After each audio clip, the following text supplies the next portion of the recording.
tuned into the FuseBox Radio Broadcast with DJ Fusion and Jon Judah. Syndicated worldwide to bring real black radio back to the masses.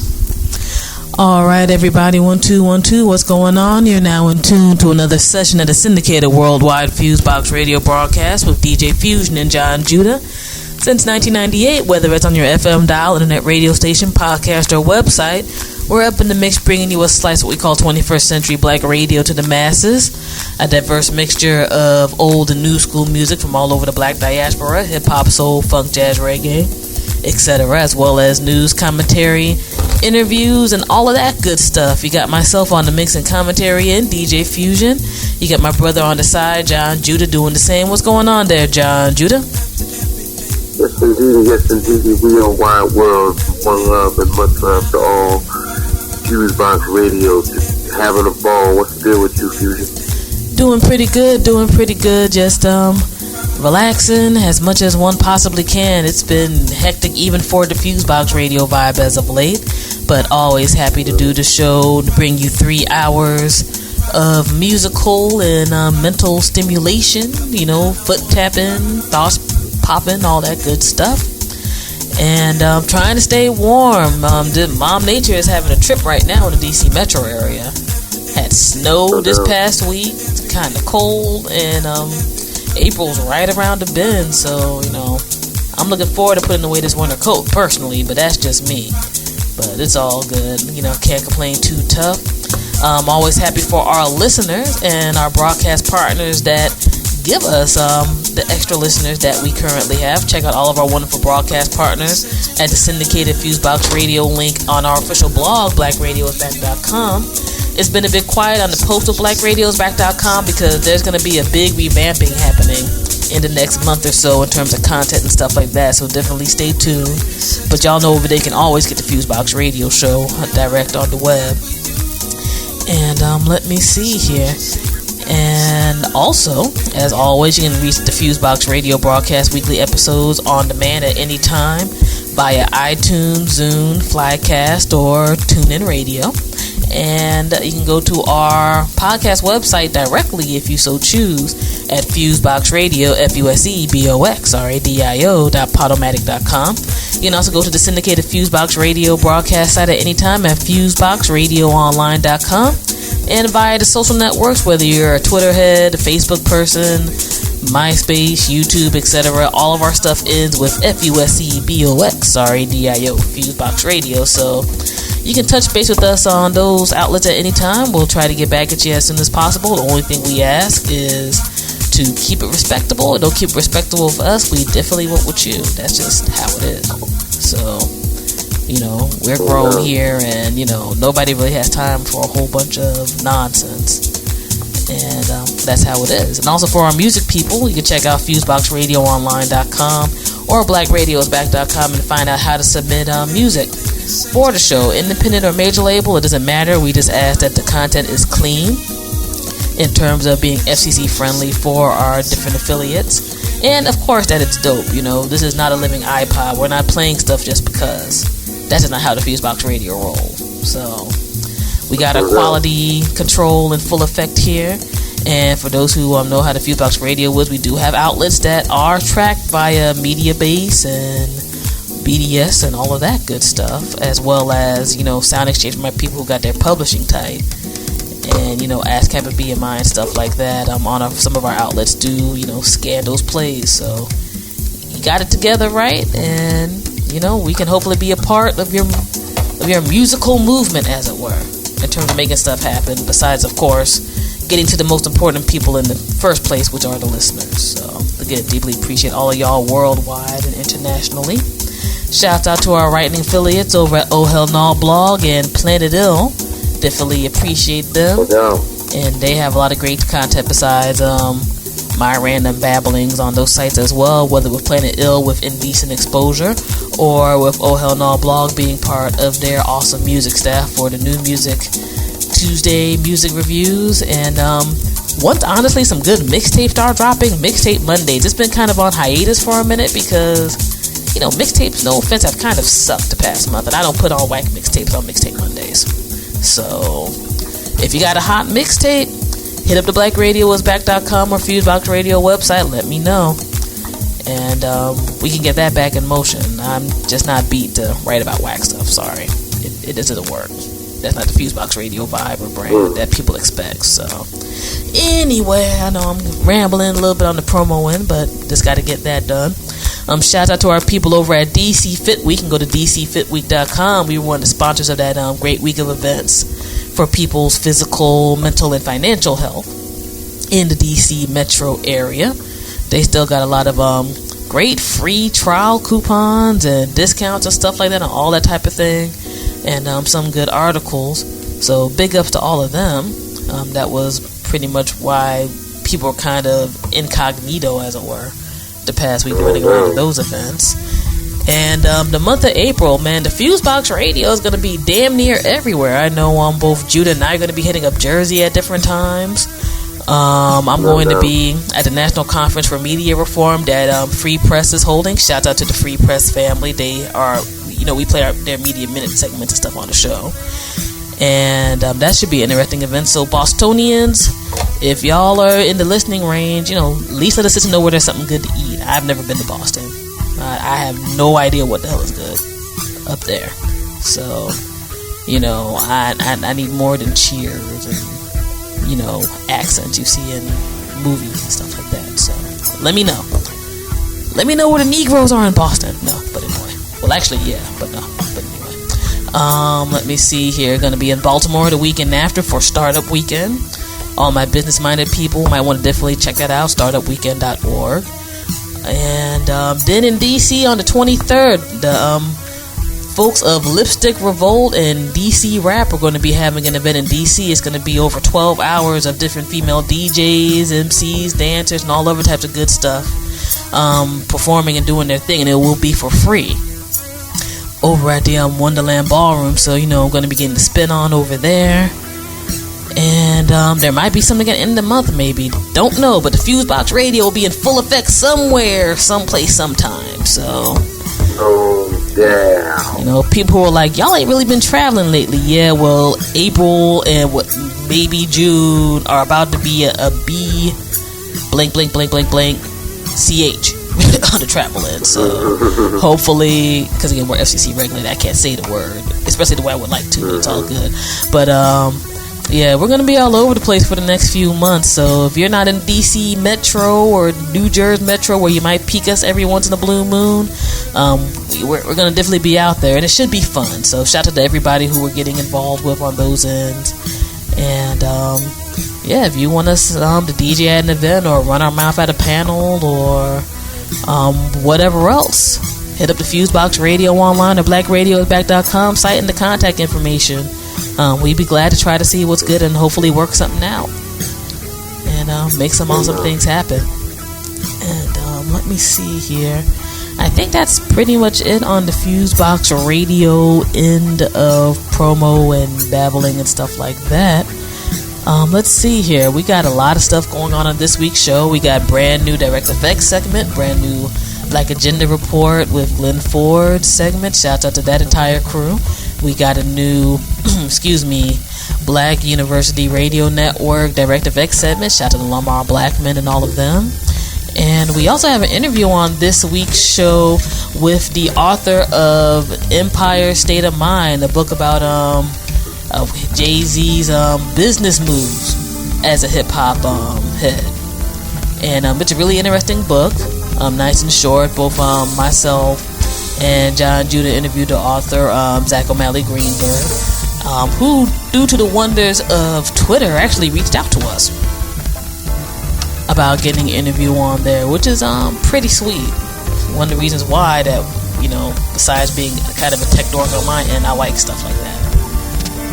I'm like, if you can see me babbling and still want to get an interview on the radio show, that's a thumbs up, because you kind of see where I stand real quick on a whole bunch of business. But Empire State of Mind is a rather good book. It literally, I think, just dropped about a week ago at the bookstores and stuff like that. And for my people who want to look at the hip-hop entrepreneurial end of things, regardless of how you may feel about Jay-Z's other moves. As of late, dude has his business together. And it's kind of fascinating in the book to see his early beginnings to where he's at right now. And, people with clout from Fab Five Freddy to Clark Kent and a bunch of other people were directly interviewed for this book. So it's interesting on a business end and the music end, and we get into some info how the book was created and stuff like that with Zach. So should be fun. Definitely give that a listen. And of course, the good mix of the old and new music. And yeah, we got a lot of special interviews lined up for the next few weeks. Kind of backlogged, actually. It's been a little crazy how Hermity Assistant has been in the studio. So definitely stay tuned for the wonderfulness on the radio show. On the news and commentary end, a few things. Not too much off the top of my head right now. First and foremost, on the international front, the scenario with Libya is really starting, to me, to look shady as hell. It didn't ever necessarily look like it was the most stable type of thing. And first and foremost, I'm not a Gaddafi apologist by any means, ways, or whatever else. But for this entire unilateral UN thing to all of a sudden go down in Libya, where there's a whole bunch of stuff going on in Africa and above, and there's no UN people going over there to help people out, talking about we need to fight for freedom and democracy and stuff, it does look a little bit hypocritical, if nothing else. And then, as a broadcast time, they were saying that there's CIA, like the news said there's CIA agents over there with the rebels. The news said there's some CIA agents with the rebels. I saw it on CNN. That's not a surprise. Not surprising. I'm almost a little startled that it actually came out there, because if nothing else, on a PR level, that means the U.S. is already in deeper than they want to kind of try to say. Not like, oh, well, we're part of the UN, so, we're helping out as part of this UN mission that we're going to bounce. But you got CIA agents there, though. And the history of the CIA in this country, much less overseas, isn't really that sweet. You know what I'm saying? It's not for, oh, look at these rebel guys, they need some help, we're just going to help them out in a kind way, then bounce. So it's looking a bit shady from President Obama's camp. And we'll only just see what happens as time goes by. End of the day, as I always say with any of these conflict situations, and I just hope not too many innocents get hurt in the crossfire, whatever the hell's going on. Because even through having multiple means of accessing media now, especially if you happen to be a little more on the net, things are just looking a little bugged out. And mainstream news over here, at least in the States, I don't know how it is with my brothers and sisters overseas who are listening, the coverage is pretty garbagey. It's just like, oh, we're over here and that's it. No doubt. And unless you maybe have access to like the BBC or Al Jazeera or something, whether it's on the net or by your cable network, you're not remotely getting any kind of straight up journalism. I'm not going to even say balanced, I'm just going to say straight up journalism. And it's kind of bugged out, but we'll see what's going on. I know there's quite a few people here who are violently against the situation in Libya. I know that even the Nation of Islam, Louis Farrakhan's going kind of hard about it. And like I said, I can't call Gaddafi a brother. I don't know the situation that tight, and like many world leaders, nobody can say this dude is the same. But to fight what you think is shadiness with extra shadiness doesn't make nobody look good. And that's just how I look at it. So, I just say something briefly that I definitely agree with Fusion on that last point, because African Americans are hated by the world. So just because he's going through something that's similar, but win or lose, there's gonna be people from multiple camps that still hate us. So it's more or less of not necessarily a selfishness, but at the same time keeping in mind if this wasn't going on, there'd be people from that part of the world that still wouldn't like African American stuff. You know what I'm saying? So it's one of those things for me. No doubt. It's just weird, man. It's just a very, very weird situation that's in flux, and we'll see what goes down. Let's see. Next up, so we're on the topic of the U.S. intervention and all types of things. Let's talk about what's going on over here in this country. Pretty much not a damn thing in regards to actually getting people some real jobs and a budget, which is supposedly what this big overthrow was supposed to be about in Congress a little while back, with this new influx of Republican senators and Congress people and people on the state level and local levels. There seemed to be a lot more concentration in these legislatures lately on either women's uteruses or messing up education and or civil rights. I don't know what the hell that had to do with a budget. I'm no economist, but I don't think that has a damn thing to do with a budget. Which, by the way, the federal government, as a broadcast time, they still haven't made a budget for this year yet. There may actually be a government shutdown. That hasn't happened, I think, since the mid-90s here. No. I think around Clinton's time. So we're talking about over 15 or so years now.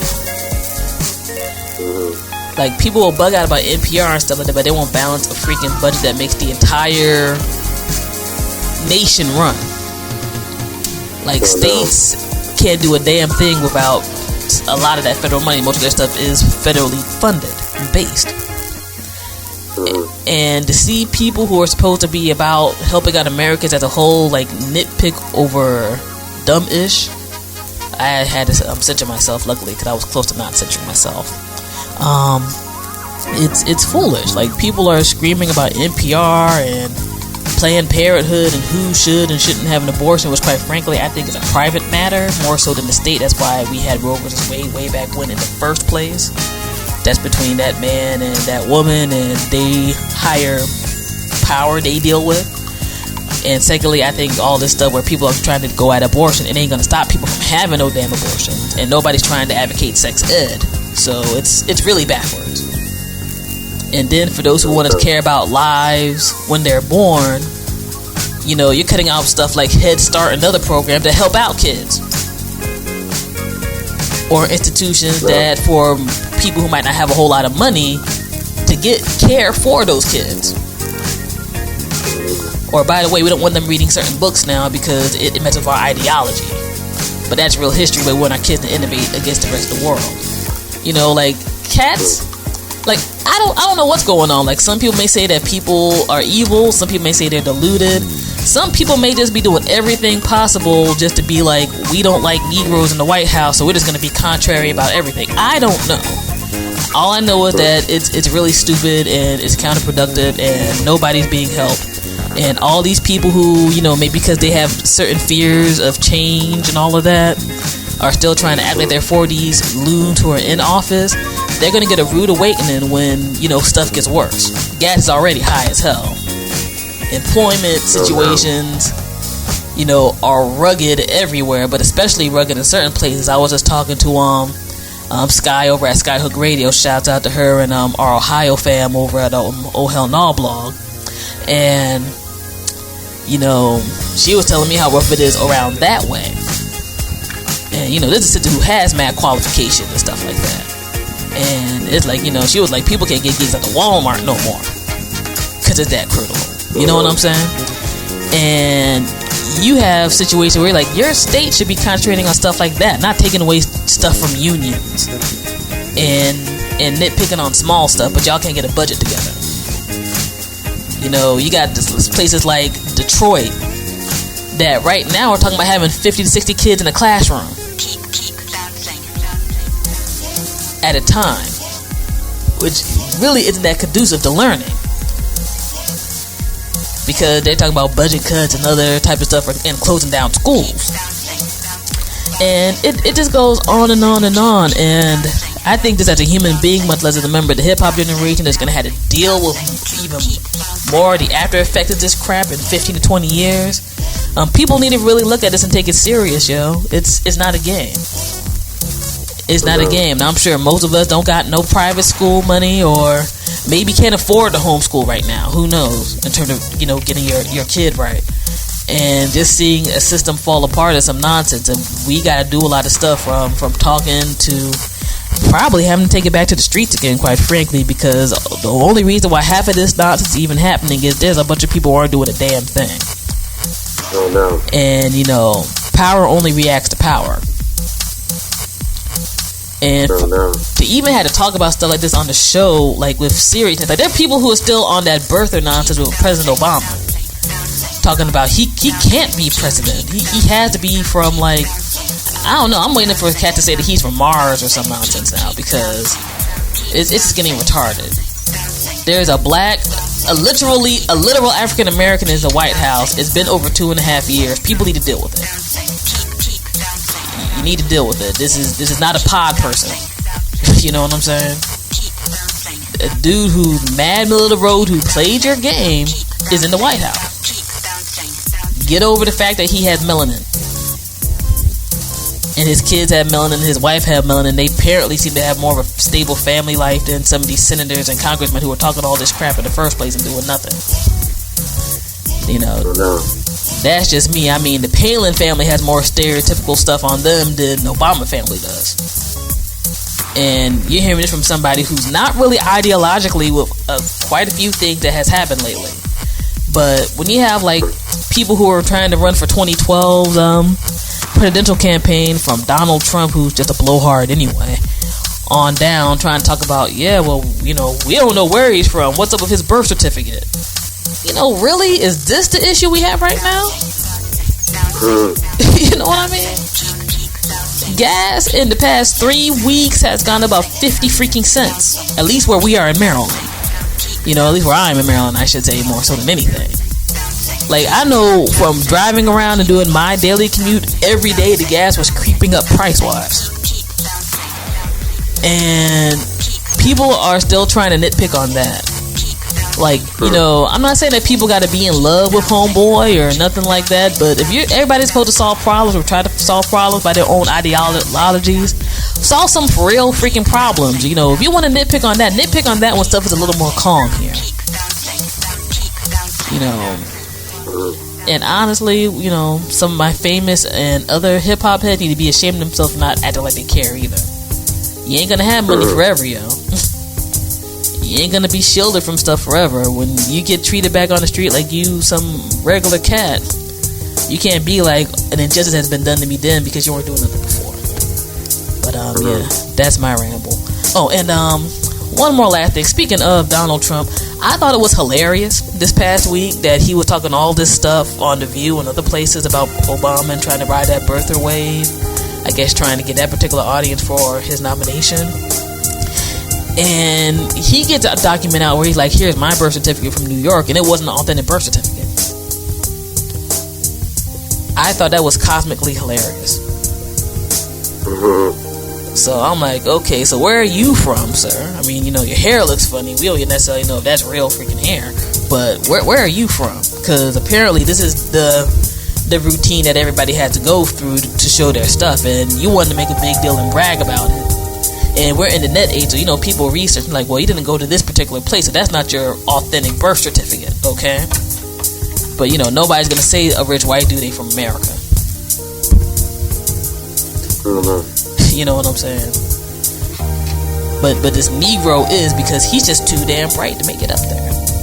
He had to infiltrate somehow. I'm waiting for somebody to say that Gaddafi planted him in a pod so he could become president. I mean, these cats are retarded right now.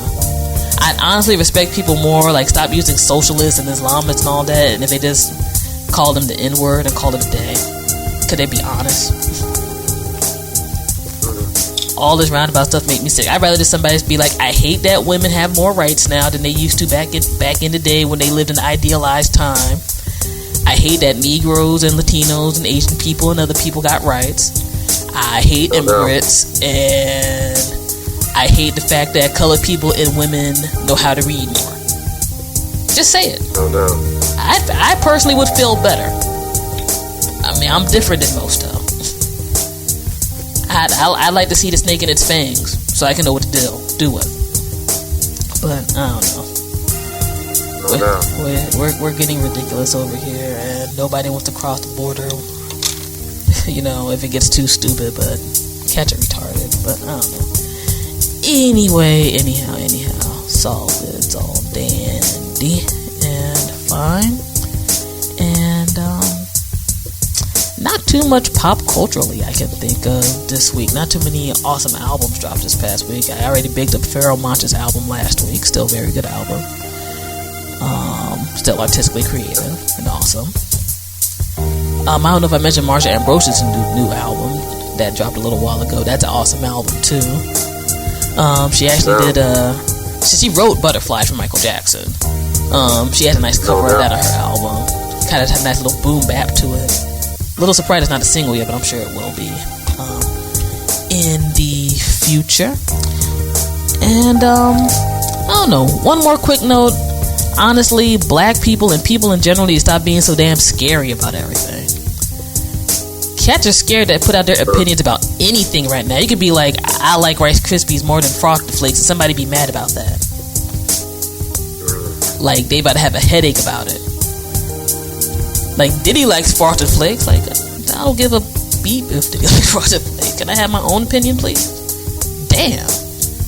Cats are scary as hell over small business, and then people wonder why this political craziness is going on right now. Like, stop being so scary. Every song ain't hot. Every TV show isn't the flyest ever. Everything can't be excused with so-and-so is making money. Calm down. Just calm the hell down, please. I know that's been annoying me hard lately. Like, cats is getting irate and lost over nonsense, but maybe for this media system, that's the point. I don't know. I do not know.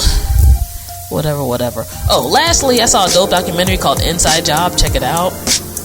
It was the one that actually won the Academy Award this year. And besides, if you're a documentary person, if you want to really get a nice, succinct breakdown about how the Wall Street thing got jacked up, we saw the bailouts happen a few years ago, watch that documentary. It deserved its award. It's fast-paced, it's very forward, and if you want to see some uptight white dudes in suits get mad because their game got called out, watch Inside Job. Cause some cats get real hot on there, boy. It gets real hot. I almost had to give Sony Pictures Classic some credit for distributing that on such a big level. Cause it's a very powerful piece of work, and it's not, I know some people look at something, they're like it's too conspiratorialist or whatever.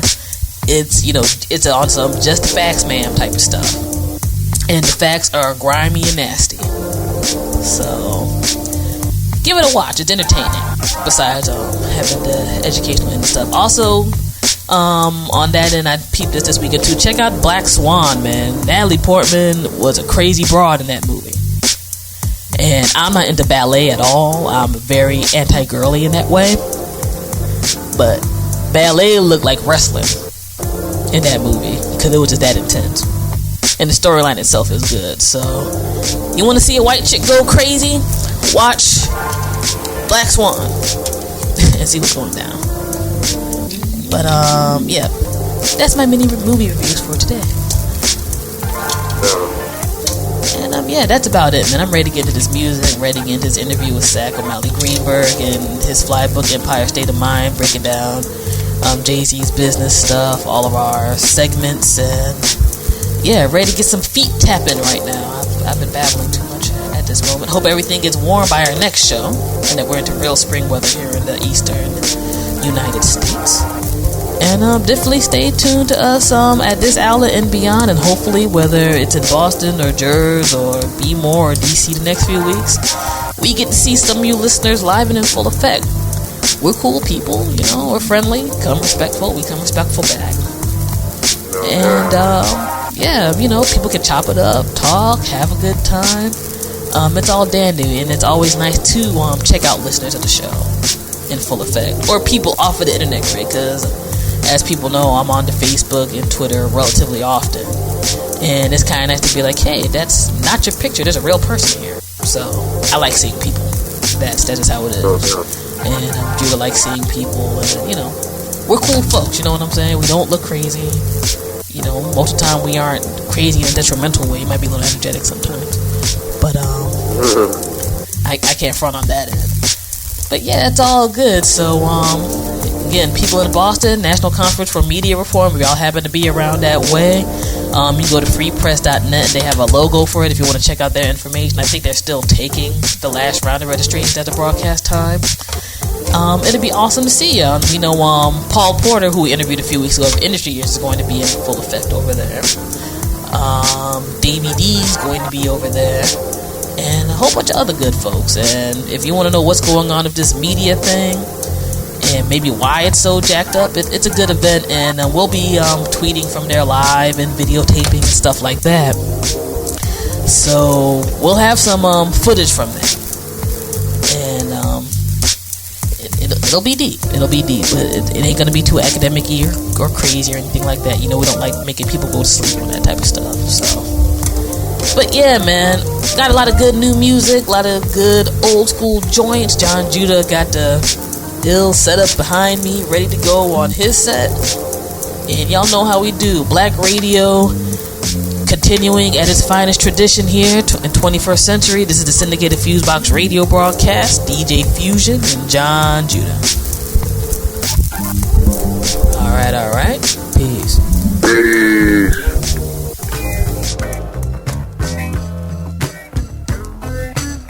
You are now listening to FuseBox Radio.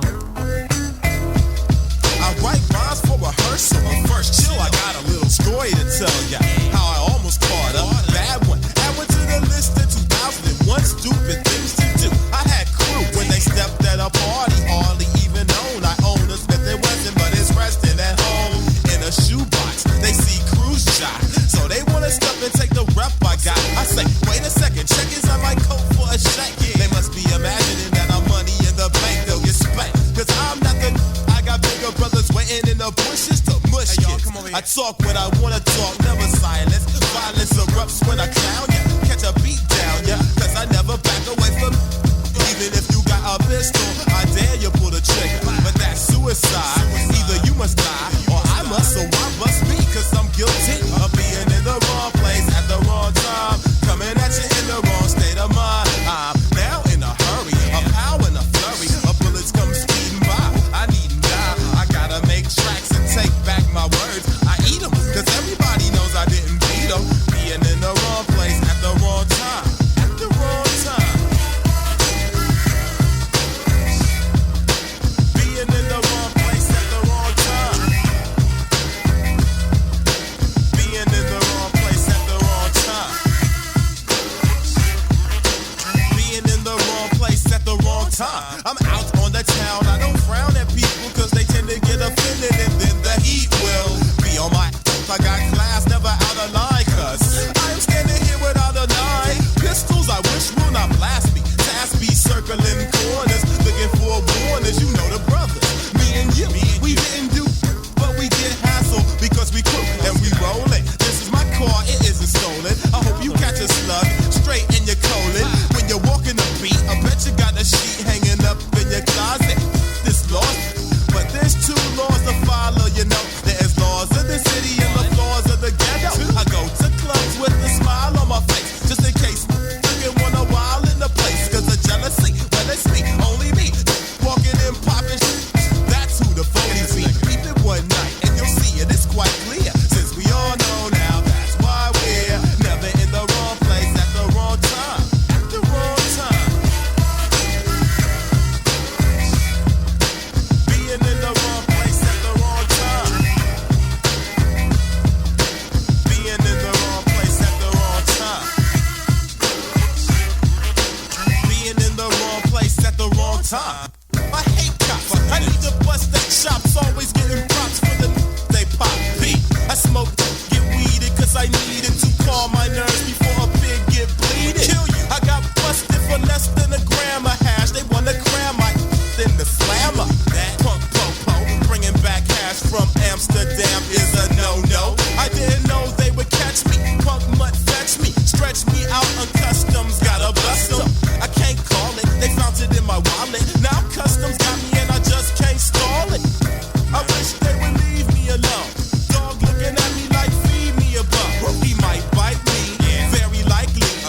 right now it's the legendary DJ Marley Marl. You're on the FuseBox. You know how we get down. Roots, reality, and culture. Yeah, the whole world I cry for. No long time we have it in Jamaica, but some guy hide it like treasure. Anyway, discover my bond together with them say them want. Where them say them want. Roots, reality, or culture. Long time we have it, but the world does ask of it. Roots, reality, and culture. It is up to us to educate all the youngster. Amen, so let it be Heavenly Father. Rule heaven and earth, rule it entire. But truths and right, every man should desire. The way out the poor live, we admire. We defend the poor rights, we now retire. From a little and a go, me know people are suffer. All them a work, poor people no see better. Poor people work while the richer get richer. Economic get a blow, so them the value we dollar. Every day we get up, cost a living get higher. Them raise up the rice, chicken back and the flour. Gotta guide me every minute, every hour. So roots, reality, our culture. Long time we have it, but the world just asks of it. Roots, reality, and culture. Enough things we talk where we see in the future. Black man a time for no all thing proper. Stop fight for PMP and stop fight for labor. Pull on the fist so no fit take down the finger. Stop bark the lead do no fit stop fire the copper. Stop shoot down your black sister and your black brother. A time for we vote for the Almighty Father. Him a guide we every minute every hour. Upon the darkest road and through the darkest tower. Enough time me hungry and drink some water. Go to me bed and me said for me prayer. And give thanks and praise in me life every hour. So roots, reality, or culture. Long time we have it and the world does a cry for faith. Roots, reality, and culture. It is up to us to educate all the youngster. Mankind stop live like some beast and some creature. Every day you no get up a chat, boy you a gangster. And we get mob, you a original mobster. Kill Malcolm X and them kill Martin Luther. Kill Bob Marley and them kill Jacob Miller. Them kill Peter Touch, Freya and kill Doctor. One solution is the Almighty Father. Every day them get up a fight for world power. Make them missile and a plan when fi fire. When them wreck earth, them make rocket fi leave ya. Them and them wife, them son and them daughter. That now go work in at the sight of the Father. Hit them with lightning, brimstone and fire. Showers of rain, earthquake and volcano. None of them no believe in a God the creator. So roots, reality, and culture. Long time we have it, who no shoulda come ask of it. Roots, reality, and culture. It is up to us to educate all the youngster. Amen, so let it be Heavenly Father. Rule heaven and earth, you rule it entire. But truths and right, every man should desire. The way all the poor live, me I admire. We defend the poor rights, we now retire. From a little and a go, me know people are suffer. All them a work, poor people no see better. The poor people work while the richer get richer. Economy get a blow, said them the value we dollar. Every day we get up, cause a living get higher. Them raise up the rice, chicken back and the flour. Gotta guide we every minute, every hour. On the darkest road and through the darkest tower. Enough time me hungry and drink some water. Go to me bed and me say for me prayer. And give thanks and praise to me life every hour. One solution is the Almighty Father, but now listening to FuseBox Radio with DJ Fusion.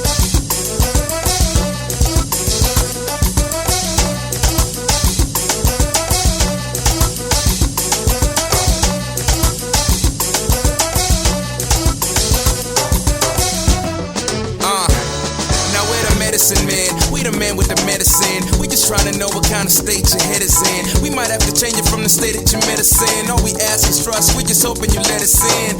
We know that life could be a little menacing. Baby, it's all love, with or without a tennis swing. Horror acting like it's Serena and venison. So why the beef? You ain't in need of no venison. Nah, the only static you should want's the DJ. With vibes so ill, you like on the replay. We get it in from the Gold Coast to EA.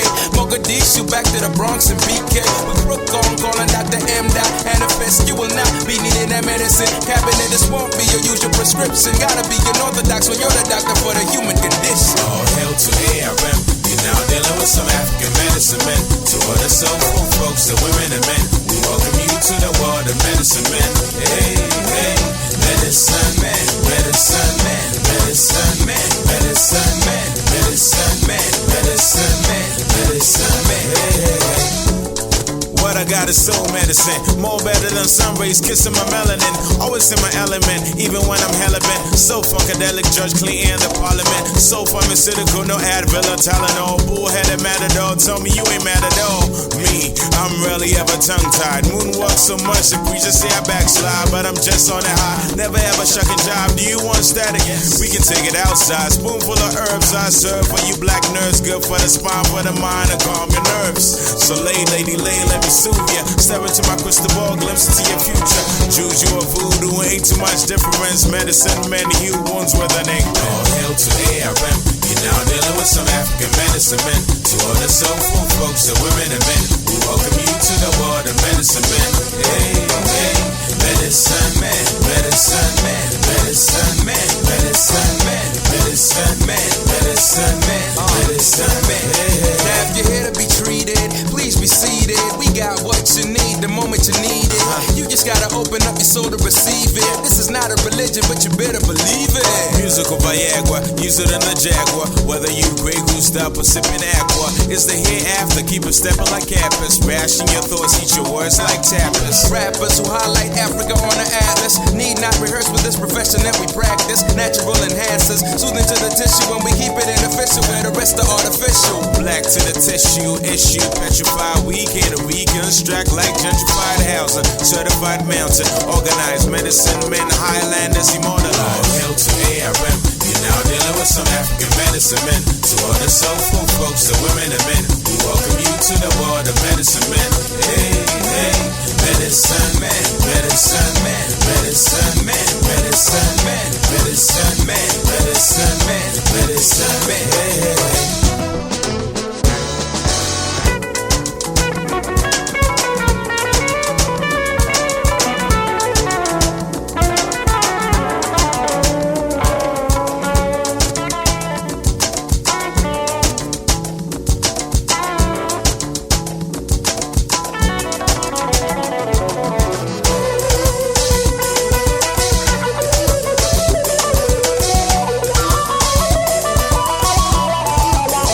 What's the deal? It's MC Light. You're checking out the FuseBox, bringing the best of hip-hop and R&B from all over.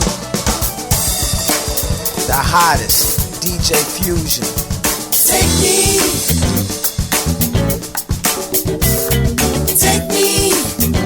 to the roof. Take me to the roof, let's have some fun.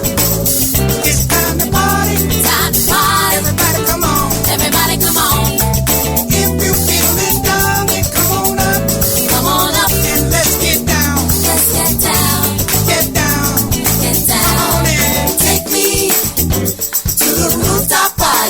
Yeah.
smoking. Take me to the rooftop party, yeah. Take me to the roof. Right here on the FuseBox Radio. DJ Fusion. Yeah.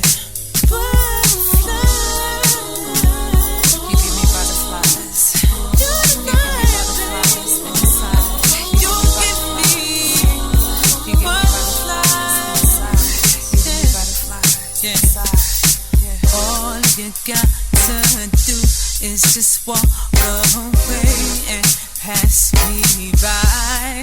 Don't acknowledge my smile when I try to say hello to you. Yeah, and all you got to do is not answer my call when I'm trying to get through. Keep me wondering why. Well, Lord can do beside. I just wanna touch. I just wanna touch and kiss. And I wish that I could be with you tonight. You give me, 'cause you give me butterflies inside. All I got to say is that I must be dreaming, can't be real. You're not here with me. See, but I can feel you near to me, baby. I can press you, let you taste us, just so blissful. Listen, I will give you anything. Just make my dreams come true.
Hey, this is DJ Logic. You're now listening to the FuseBox, bringing the best of hip-hop and soul music, news and commentary from all over.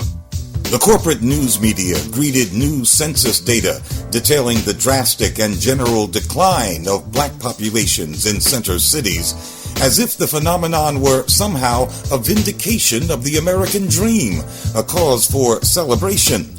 The dramatic increase in the movement of African Americans back to the South, which actually began decades ago, is held up as proof positive that America's racial conflicts will soon be a thing of the past. Newsrooms seem filled with jubilation that the nation's cities will soon be liberated from 2 generations of concentrated black presence. Underlying the upbeat news coverage is the assumption that a diffusion of blacks is, by definition, a good thing for the nation as a whole and for black people themselves.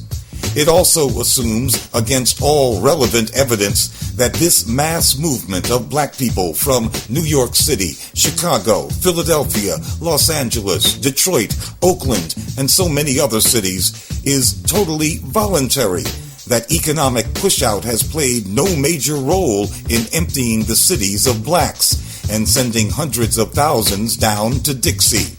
It is an absurd assumption by journalists whose elation at the black exodus compels them to ignore gentrification as one of the main factors. People who are priced out of the cities by gentrification cannot be considered voluntary migrants. Gentrification has become an overarching fact of black urban existence, making life less tenable every day, especially in New York. It is no wonder that 17% of blacks that relocated to the South in the past decade were New Yorkers, far more than from any other state. When gentrification places the monthly rent hopelessly out of reach, there is no choice but to leave. And why not South, where it's cheaper and there are so many people who look like you, some of whom are related? Those who would characterize the black southward movement as overwhelmingly voluntary and non-economic speculate that folks are going south to be near family. But family has always been there. Why the big rush to join them now? There is literally no statistical basis in U.S. Census data to conclude that the urge to strengthen family ties is an important factor in reverse black migration. But white corporate media and the types of black folks that work for it have no problem substituting their own favorite scenarios for real data and real facts. Black movement from inner cities to the suburbs is also intertwined with gentrification. It is not only the poor who are pushed out, but also better off families and singles for whom city life is no longer viable. But all suburbs are not alike. Study after study shows that blacks more often wind up just outside the borders of the central city in older suburbs, many of which have the characteristics of inner city ghettos without the conveniences and urban amenities. Such suburbs hug the edges of Washington, Chicago, and Detroit. Other suburbs may appear to be racially integrated today, but that is only a snapshot in time. These places will be much blacker or browner tomorrow because of white flight, the root source of segregation in America. Whites are also in flight from the truth that the deeply racial dynamic of gentrification is forcing many black folks to cheaper suburbs and the lower-cost South, including many blacks that claim the move is strictly voluntary. For Black Agenda Radio, I'm Glenn Ford. On the web, go to www.blackagendareport.com. 1, 2, 3, 4. You are now tuned in to the FuseBox Radio Broadcast with DJ Fusion and Jon Judah. You're as good as they say you are. Syndicated worldwide to bring real black radio back to the masses. Too high to get over, too low to get under. Let my people go. I make it feel so good, you don't need to wonder. Let my people go. I take away the storm cloud, the rain, the thunder. Let my people go. Somebody say, let my people go. Somebody say, let my people go. Spit miraculously, spectacular blood exists for centuries. The body chemistry, men's wounds, ills, injuries. My ministry leaves the industry in a tailspin. I push the envelope like U.S. mailmen. We need a leader who is not mischievous, devious from Satan's grip to lead us. Won't retract the facts and act facetious. In fact, the racks are packed with facts to teach us, reach us, easily leave MCs speechless. Read from the palm of the non-believers. West, one of the best, a perennial keynote speaker. And I got it, you want it, come get it. I'll flaunt it and I will show you a way to let my people go today. Try to get over, too low to get under. Let my people go. I make it feel so good, you don't need to wonder. Let my people go. I take away the storm cloud, the rain, the thunder. Let my people go. Somebody say, let my people go. Somebody say, let my people go. They're trying to sell lies to the people, knowing it's hard times for the people, I knock your ass unconscious, put it up on YouTube, then film the sequel so it's free for the people, Go on ahead and download it, I'ma teach you how. Be as a prophet, a pastor, a preacher with undisputable logic for blasting through your speaker now. I'm trying to learn your monk ass, I'm trying to reach you now. Still you're like, who's this dude? Return to fix, shape the game like Rubik's Cube.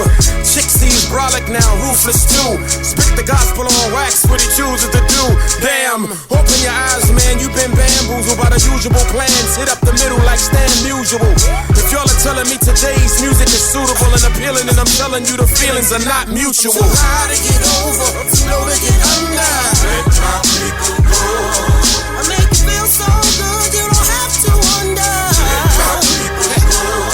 I take away the storm cloud, the rain, the thunder. Somebody say, let my people go. Somebody say, let my people go. Young children, put your pants on up. Who wants to see the crack of your ass and see your butt? You need to let all the people go. Best to collect the plate to give me all of my dough. And if you're wondering what's under my robe, an old rusty ass 38 snub nose. And just in case you're thinking that my shit don't work, I said, go on and try robbing my church. Too high to get over, too low to get under. Let my people go. I make it feel so good, you don't need to wonder. Let my people go. I take away the storm cloud, the rain, the thunder. Let my people go. Somebody say, let my people go. Somebody say, let my people go. I'm too high. I'm too low. I'm too low. I make it feel so good, you don't need to wonder.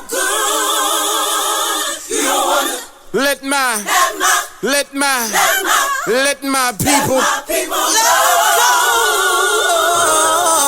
You are now listening to FuseBox Radio. Live from planet Risk, 19th galaxy, light years away where we exist. Extraterrestrial, blast cruise to bits. Just pieces of my pieces alone can take you back home. We zoning on the same frequency, frequently. No longer write rhymes, answer back with beats speak to me. Reason be different every time now.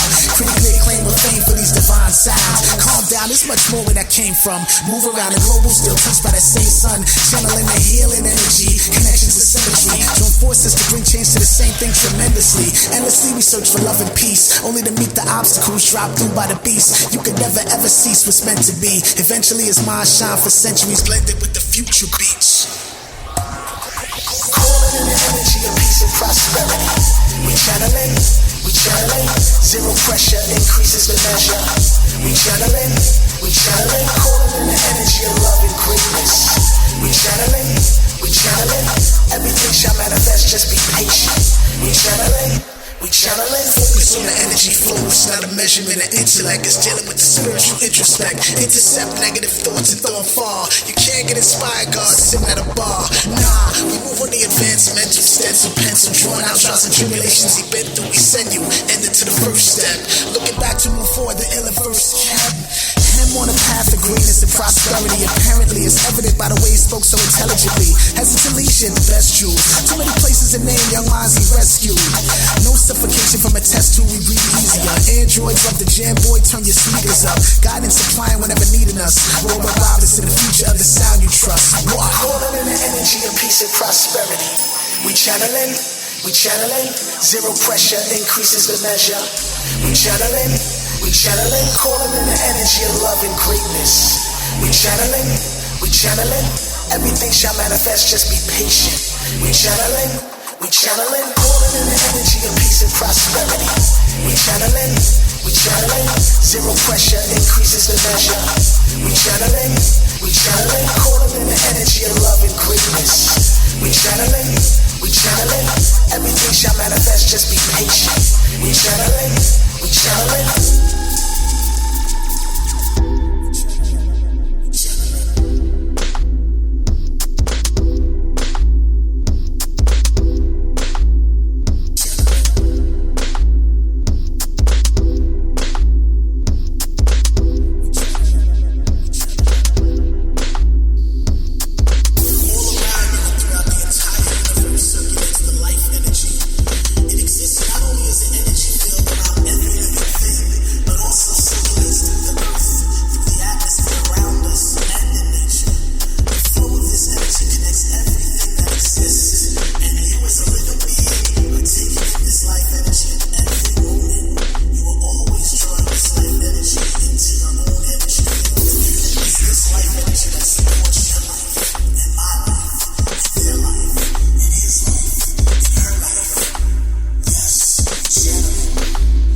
Welcome to Media Minutes. I'm Stevie Converse. And I'm Candace Clement. And I'm Megan Tatey. AT&T has made a surprising deal to acquire T-Mobile for $39 billion. AT&T CEO Randall Stephenson brushed off notions of creating a duopoly, saying the industry will continue to be a fiercely competitive market. But many analysts say the combination of the second and fourth largest wireless providers in the United States would further consolidate a market already ravaged by mergers. And consolidation is usually bad news for consumers. Matt Wood is Associate Director of Media Access Project, a nonprofit public interest law firm. We've kind of seen a relatively steady slide towards fewer and fewer competitors over the last decade. You look at these annual reports that the FCC, the Federal Communications Commission, does about the state of competition in the wireless market. And they used to be able to say there are at least 7 nationwide competitors, and then it's 6, and then it's 5. You know, people like when Sprint acquired Nextel, and that took out a whole competitor. If AT&T devours T-Mobile, we'll be down to 3 national competitors: AT&T, Verizon, and Sprint. AT&T and Verizon will control 80% of the wireless market. Is that market competitive enough to keep prices low and service choices abundant? Wood says no. There is some competition in some markets, but they are able to look at each other and not really compete on price terms, not really compete on service conditions and on things like early termination fees or text message pricing or any number of other places in which they take a little bit more out of your pocket. Because T-Mobile doesn't have access to the iPhone or other popular devices, it uses creative pricing to attract customers and keep market prices from skyrocketing. The loss of that sort of competitive pricing carrier, that will be a big loss, and that will take away what we see as a natural restriction on AT&T and Verizon's ability to jack their prices up. AT&T Stephenson also touted the deal for creating efficiencies that will save money as the two companies share assets. Efficiencies are often talked about in merger proposals to shareholders, and what efficiencies mean to us is job losses and cutting back on the investment and on the workforce that these companies need to employ in order to provide service. So this is not a job creator. For more information, go to mediaaccess.org.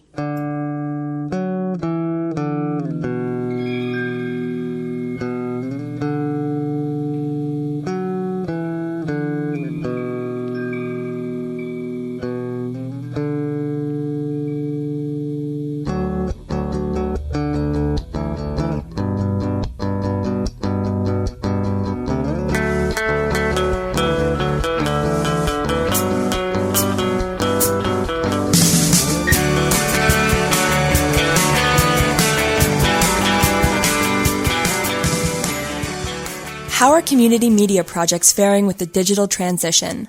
Are community media centers using open source technologies to produce local news and entertainment? How can local collaborations create a vibrant community media center? These questions will all be addressed during a panel discussion at the National Conference for Media Reform in Boston, April 8th through 10th. The conference is bringing together thousands of people who want to change our media system. More community media is high on the list.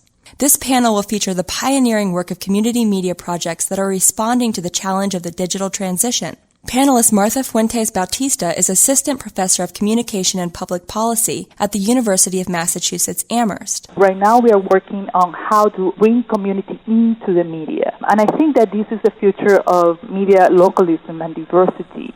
Hundreds of other speakers will address a wide range of issues, from the intersections of social justice and the media to protecting free speech online. Fuentes Bautista says the conference has a dramatic impact on the movement to create better media. I think I have attended every National Conference Media Reform since 2003, and every time I have participated in one of them, I see the discussion on these issues advancing, and we have found really new grounds to rethink media policy. As Fuentes Bautista prepares for her own panel, she said she's also gearing up for the energy the conference builds. What fascinates me about this conference is that actually bring together activists, media makers, academics, policymakers in a way that is unique. Let's see how much we can do. The National Conference for Media Reform is April 8th through 10th at the Boston Seaport. To check out Fuentes Bautista's panel, the entire program, and register for the event, visit freepress.net.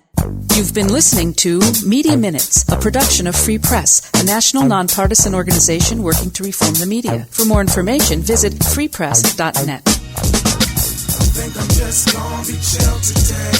Can I clear my brain? None of my homies killed today. Can't think about pain. Light up one of them cigarettes, which helps me maintain. Sip a little bit of Henny, forget the bad memories. Mama used to smoke, used to toke. From the easy water, I was still a lot as I would hope she would quit. Used to ask my mama when my daddy died, what he died of AIDS was the new craze. I didn't quite get what she meant. An adolescent living inside apartment after apartment. The landlord's fighter for the rent. 5%ers on park bench would preach pure African pride. Skin brownish but blacker insides. I mean, my soul was a black hole. My goal was to not cold, be unforgettable. Better with those with the private education. My high school lost accreditation. Elevating souls to heaven's gates, and I started puffing, chasing the green with E and J. And I cracked a pack of Newports and the track and ball courts. Started pacing, homie told me I should quit smoking. I took a pull and told him quit joking. I'm stressed. I think I'm just gonna be chill today. Can I clear my brain? None of my homies killed today. Can't think about pain. Light up one of them cigarettes, which helps me maintain. Sip a little bit of Henny, forget the bad memories.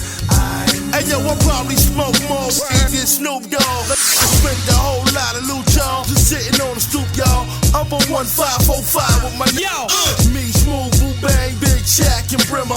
The word kept us calm. We used to play the block and get high. When Prospect had the chocolate tie, we started drinking St. Ives and they had us doing stupid shit, you know, knockout contests and beating bricks. Who the fuck you gon' blame? Back then it was fun, charging to the game. But back then we was young and baby match out for real. You get caught up in the mix like lay him down with the fifth, stretch him out on the strip. It's just the life of a G-boy. Had to stop smoking because I started getting paranoid. All this shit going on around me, I couldn't see a nigga whisper. I started to think he talking about me.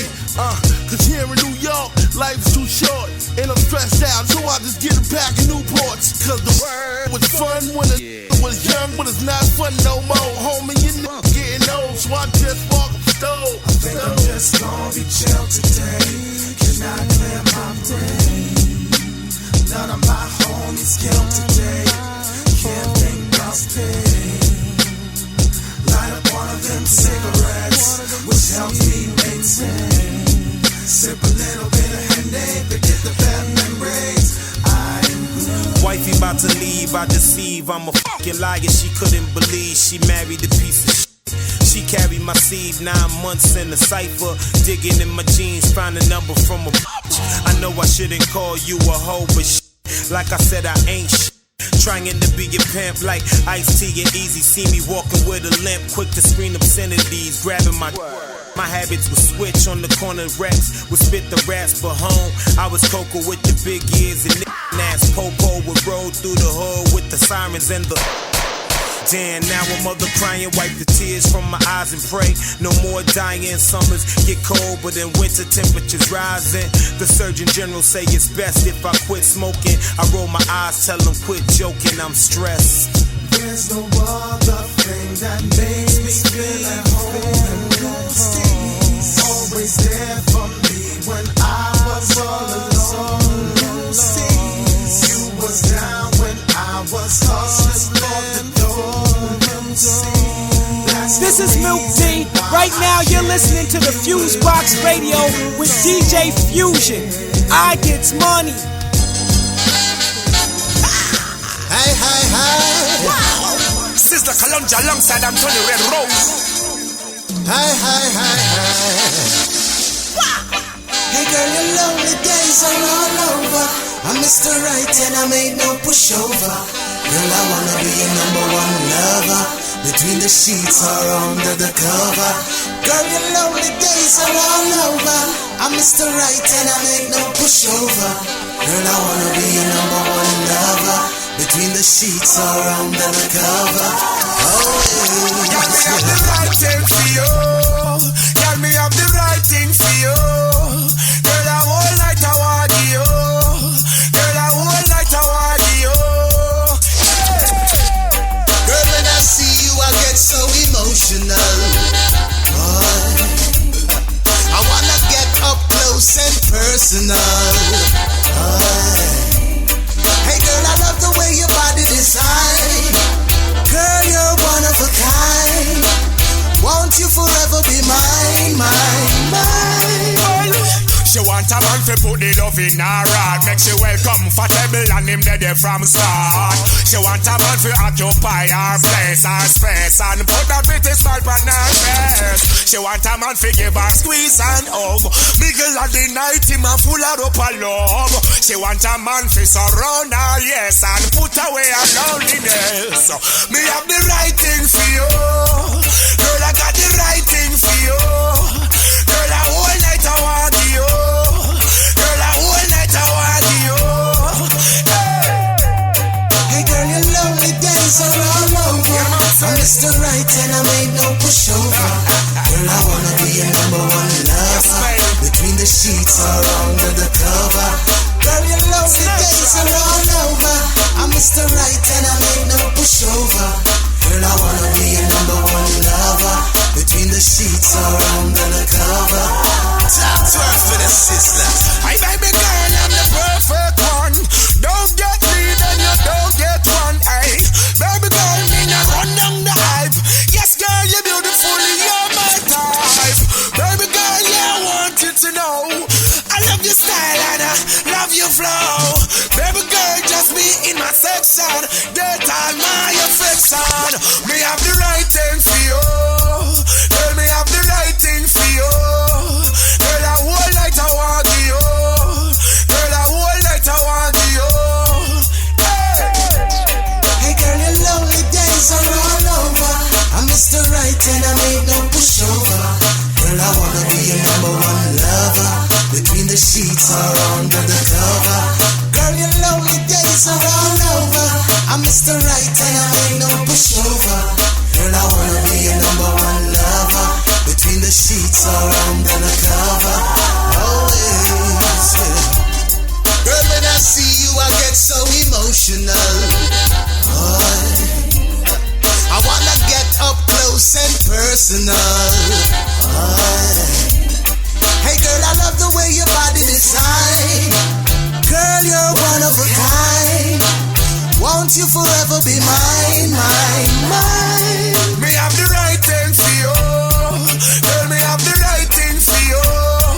Girl, I whole night I want you. Girl, I whole night I want you. Me have the right thing for you. Girl, me have the right thing for you. Girl, I whole night I want you. Girl, I whole night I want you.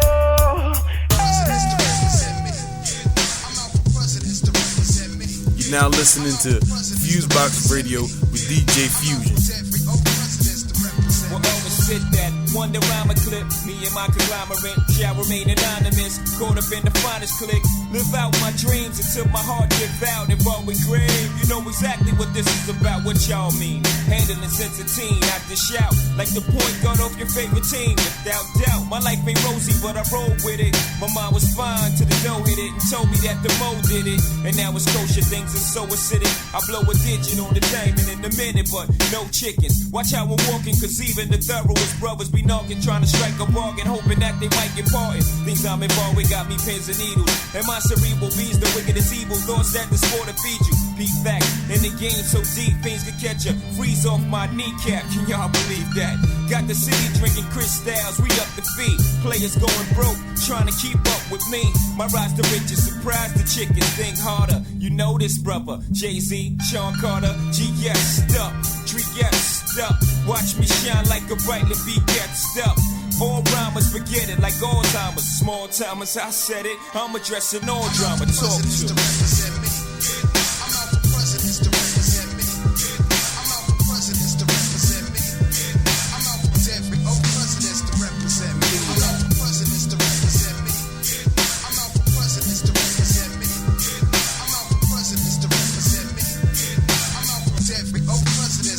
So sick of rappers. I want money like Cosby, who wouldn't? There's this kind of talk that make me think you probably ain't got no pudding. Players got them kind of dreams from jail. You in the streets, player, make your moves, get your mail. Fellas are coasting the SL, but can't post bail.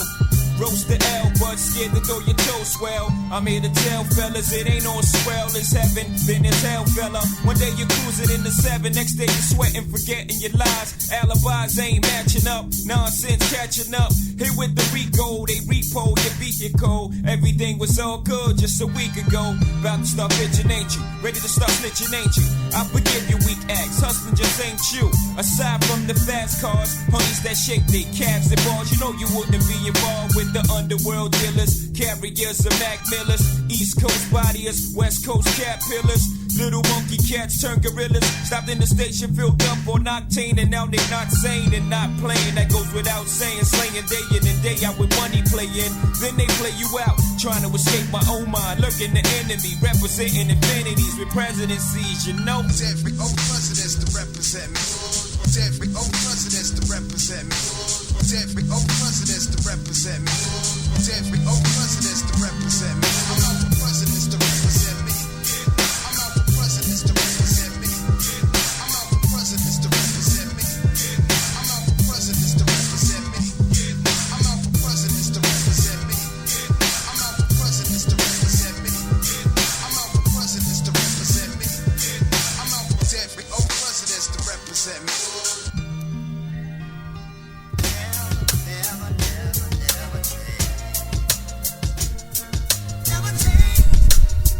Alright everybody, 1 2 1 2, what's going on? You're now in tune to the syndicated worldwide FuseBox Radio Broadcast with DJ Fusion Jon Judah. Since 1998, whether it's on your FM dial, internet radio station, podcast, or website, we're up in the mix bringing you a slice of what we call 21st century black radio, a mix of old and new school music along with news, commentary, and interviews. And y'all know how we do with our interviews. We don't interview slackers or people who aren't, doing something that's important, whether it's on the written end, musically, in the community, etc. And everybody who's been listening to this radio show for the past 13 years knows that I am a bookworm. I dig my reading. I'm kind of a geek on that level. But I'm really into books that impart information more so than fiction and stuff like that. And when I ran into this interview opportunity via Twitter, ironically, I just had to hop on it and get things going. There's a new book that literally just dropped this week called Empire State of Mind, How Jay-Z Went From the Street Corner to the Corner Office. And we have the author of that book on the line, Mr. Zach O'Malley Greenberg. Had to be the long name and stuff there. I don't know if we can just call you Zach or... For sure. Thanks so much for having me on. No problem. Thanks for being down with us. And for people who may not know your history, I'll do a brief synopsis. You write a lot for Forbes and a lot of music categories, and particularly, things skewed towards the hip-hop generation and things of that nature. Now, what inspired you to write this book? Well, it was actually an email that I got from the editors at Penguin Portfolio, my publisher. I was just sitting at home sick one afternoon. I had a fever. It was July. It was terrible. And I saw this email, and it said something like, book project opportunity. And I thought, man, that sounds like some kind of spam. But I opened it anyway, and sure enough, it was an offer to write a book about Jay-Z. Well, there were a few more steps before it finally got to the point where it was finalized, but that was kind of how it all came about, and certainly not an opportunity that I would want to decline. All right, no doubt. Now, going through your book, you went through some travels, getting some information about Jay-Z on both the personal end and the business end. But how long did it take for you to get all of this stuff together? I mean, we see stuff from Fat Five Freddy to Jaz-O, just plenty of people in there, along with, I guess, all the research material and stuff you had to gather up. Yeah, it took me the better part of a year between, researching and writing and editing, and but yeah, it felt like it went by pretty quickly. My travels took me from Harlem to Brooklyn to California to France to Germany, all kind of tracking down details on some of Jay-Z's business interests, and just trying to learn more about the man. All right, no doubt. And then people who really read this book and see that you put in your work, I mean, they're going to story about you meeting DJ Clark Kent over at Applebee's. That's y'all right. sitting back in it. It was the middle of winter. I remember it was like just like one of those terribly cold days when we were sitting inside at a booth on Flatbush Avenue, and I think we knocked back a couple margaritas, and he told me the whole story. We sat there for 2 or 3 hours, and he told me everything about how he first discovered Jay-Z and introduced Jay-Z and Damon Dash, and also how he kind of arranged the meeting of Jay-Z and Biggie to record Brooklyn's Finest, which was just kind of a roundabout way of getting things done, but it worked out really well. So that was one of my favorite interviews of the whole book. That's definitely one of my favorite sections as well, especially for my people who are more on the music and the entire situation with Brooklyn's Finest. It wasn't exactly the organic meetup people would have thought it was going to be. Especially learning that Dame Dash didn't necessarily want Brooklyn's Finest to even be recorded with Big. Yeah, that's right. The way it went down was Biggie was in the studio with Clark Kent finishing up a session, and Clark Kent was just kind of messing around with some beats that he had. He kept them on a tape player, I think, or something. And he accidentally forwarded ahead to a song that he was to a track that he was saving for Jay-Z. And Biggie said, "Oh man, what's that song? It sounds awesome. I want to be on it." And Clark Kent said, "No, I'm saving it for Jay-Z." And at this point, Jay-Z hadn't even put out his first album yet, and Biggie was huge, and so Biggie said, "Well, why are you doing that? What's so good about this guy?" And Clark Kent said, "No, you don't understand. This guy is amazing." He says this to Biggie, and so Clark says, "Well, what if we put both of you together on the song?" And Biggie says, "Okay." And so the next time Clark Kent went to the studio with Jay-Z, he went over there with Biggie, but Biggie stayed in the car, and Clark Kent went up, and they started, recording and whatever, and then when they got time to finish up with Brooklyn's Finest, Clark Kent said, "Well, what would you guys think if we brought in Biggie, and had him do a verse on here?" And Damon Dash basically said, "I don't want to pay him, and I don't want to pay Puffy, and I don't want any part of it." and Clark Kent said, "Well, what if we could get him to do it for free?" And they were like, "Okay, fine, whatever." So Clark Kent excuses himself to go to the bathroom, instead runs downstairs, gets Biggie out of the car, brings him upstairs, and says, kind of ta-da, and that was how the introduction was made. So Jay-Z and Biggie talked, and Jay-Z decided that he was on board, and he went back into the booth, and he re-recorded his verses, leaving spaces for Biggie to insert his, and then they played it back for Biggie, and Biggie said, "Oh man, I have to go home and really think about this, before cause this is some seriously good stuff, and I want to make sure that my response is equally good. So Biggie went home and thought about it, and then he came back in and laid his verses, and that's a song that you hear today. But before they left, they said, Clark Kent said, well, what about a chorus? And they said, scratch something, and then they walked out, and so Clark Kent came up with the hook that you hear in the song today. So you got a lot of little stories like that in the mix, which, again, for my people who are straight up music heads, is, definitely dope. And some things it's nice to see almost re-brought back from that period of time. I think a lot of us were reading Vibe magazine and Source and stuff like that for our hip-hop, and still being able to discover little stories like that in the mix that make things exciting. Now, one of the things that I think for people, regardless of how they feel about Jay-Z's music, is they know he is a supreme businessman. And to a degree, probably has one of the most enviable positions right now in terms of his synergy with the music and all the extra side business and things that he's into.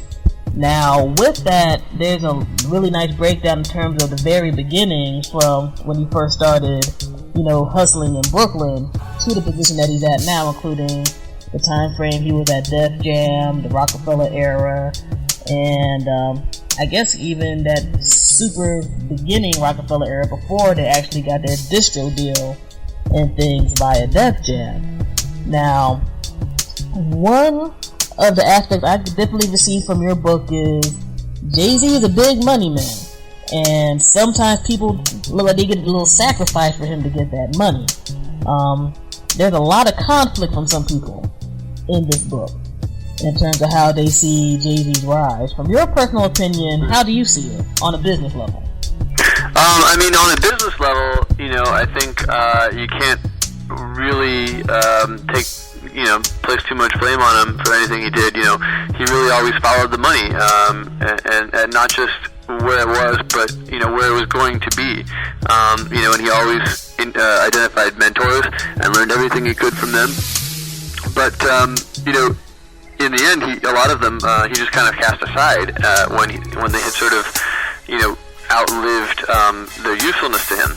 And you could say that about that's maybe what happened with Damon Dash and Jazzo and some of these guys who really taught him a lot of what he knows. So from a business perspective, he cut them out, and from the most cold-hearted sort of just straight business perspective, in terms of keeping the most money, maybe that was a good idea. But from a personal standpoint, I think that it's a lot different, and I think it's easier to judge that more harshly. And there's definitely some information about that in here that's kind of crazy and all that. But I know the book tackles more the business, and let's talk a little bit about that.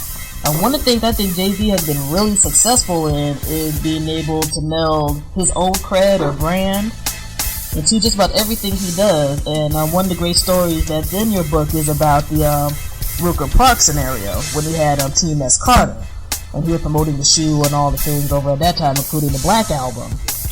And while on the business end it looked like everything went great, I kind of found it interesting that on a personal level he was kind of hurt because he didn't win the Rooker tournament with his team.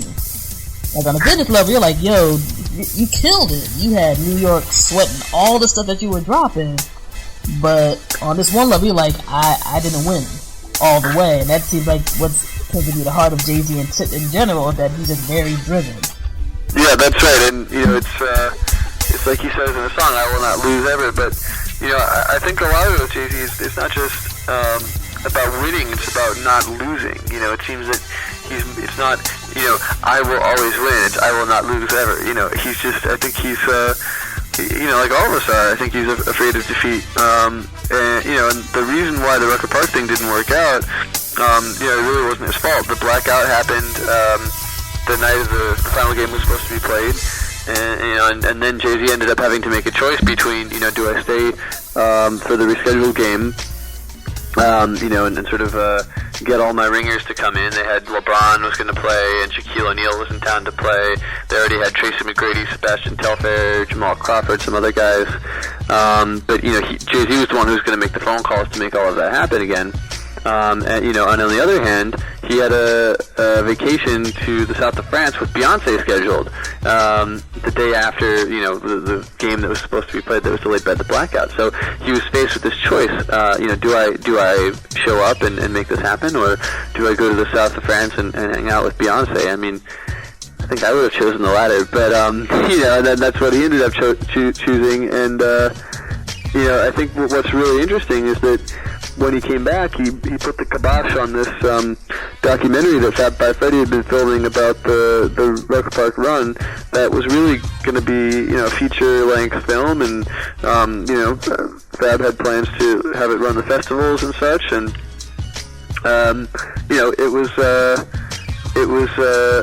he didn't want it up there because he just didn't want to be seen as anything other than totally victorious, even though probably a lot of people couldn't have blamed him for what he eventually decided to do. So I think it really says a lot about his desire to win and his desire to be perceived a certain way, and in the end, I think a lot of people don't know about a lot of his failures, and maybe I think that's something that's important, though, to know that people who are successful have their share of failures, and there are a few of them in the book. Yes, that's definitely true as well, and one of them, which I kind of personally feel was a mixed bag, was his tenure as Predator to Def Jam. He definitely had some people he signed who, they made their hit and they're still doing their thing, but there's a lot of conflict with Def Jam. There was a lot of conflict during the time frame. Right. In your personal opinion, where do you think things went wrong when he became Predator to Def Jam? Well, I mean, I think that, when he went in there, I think it was part of this kind of personal rebranding thing. Like, he was going to ride off into the sunset and then kind of retire from the rap scene and, and come back as a businessman. And, I think that he thought it would be a nice line on his resume and, give him some more credit in the corporate world.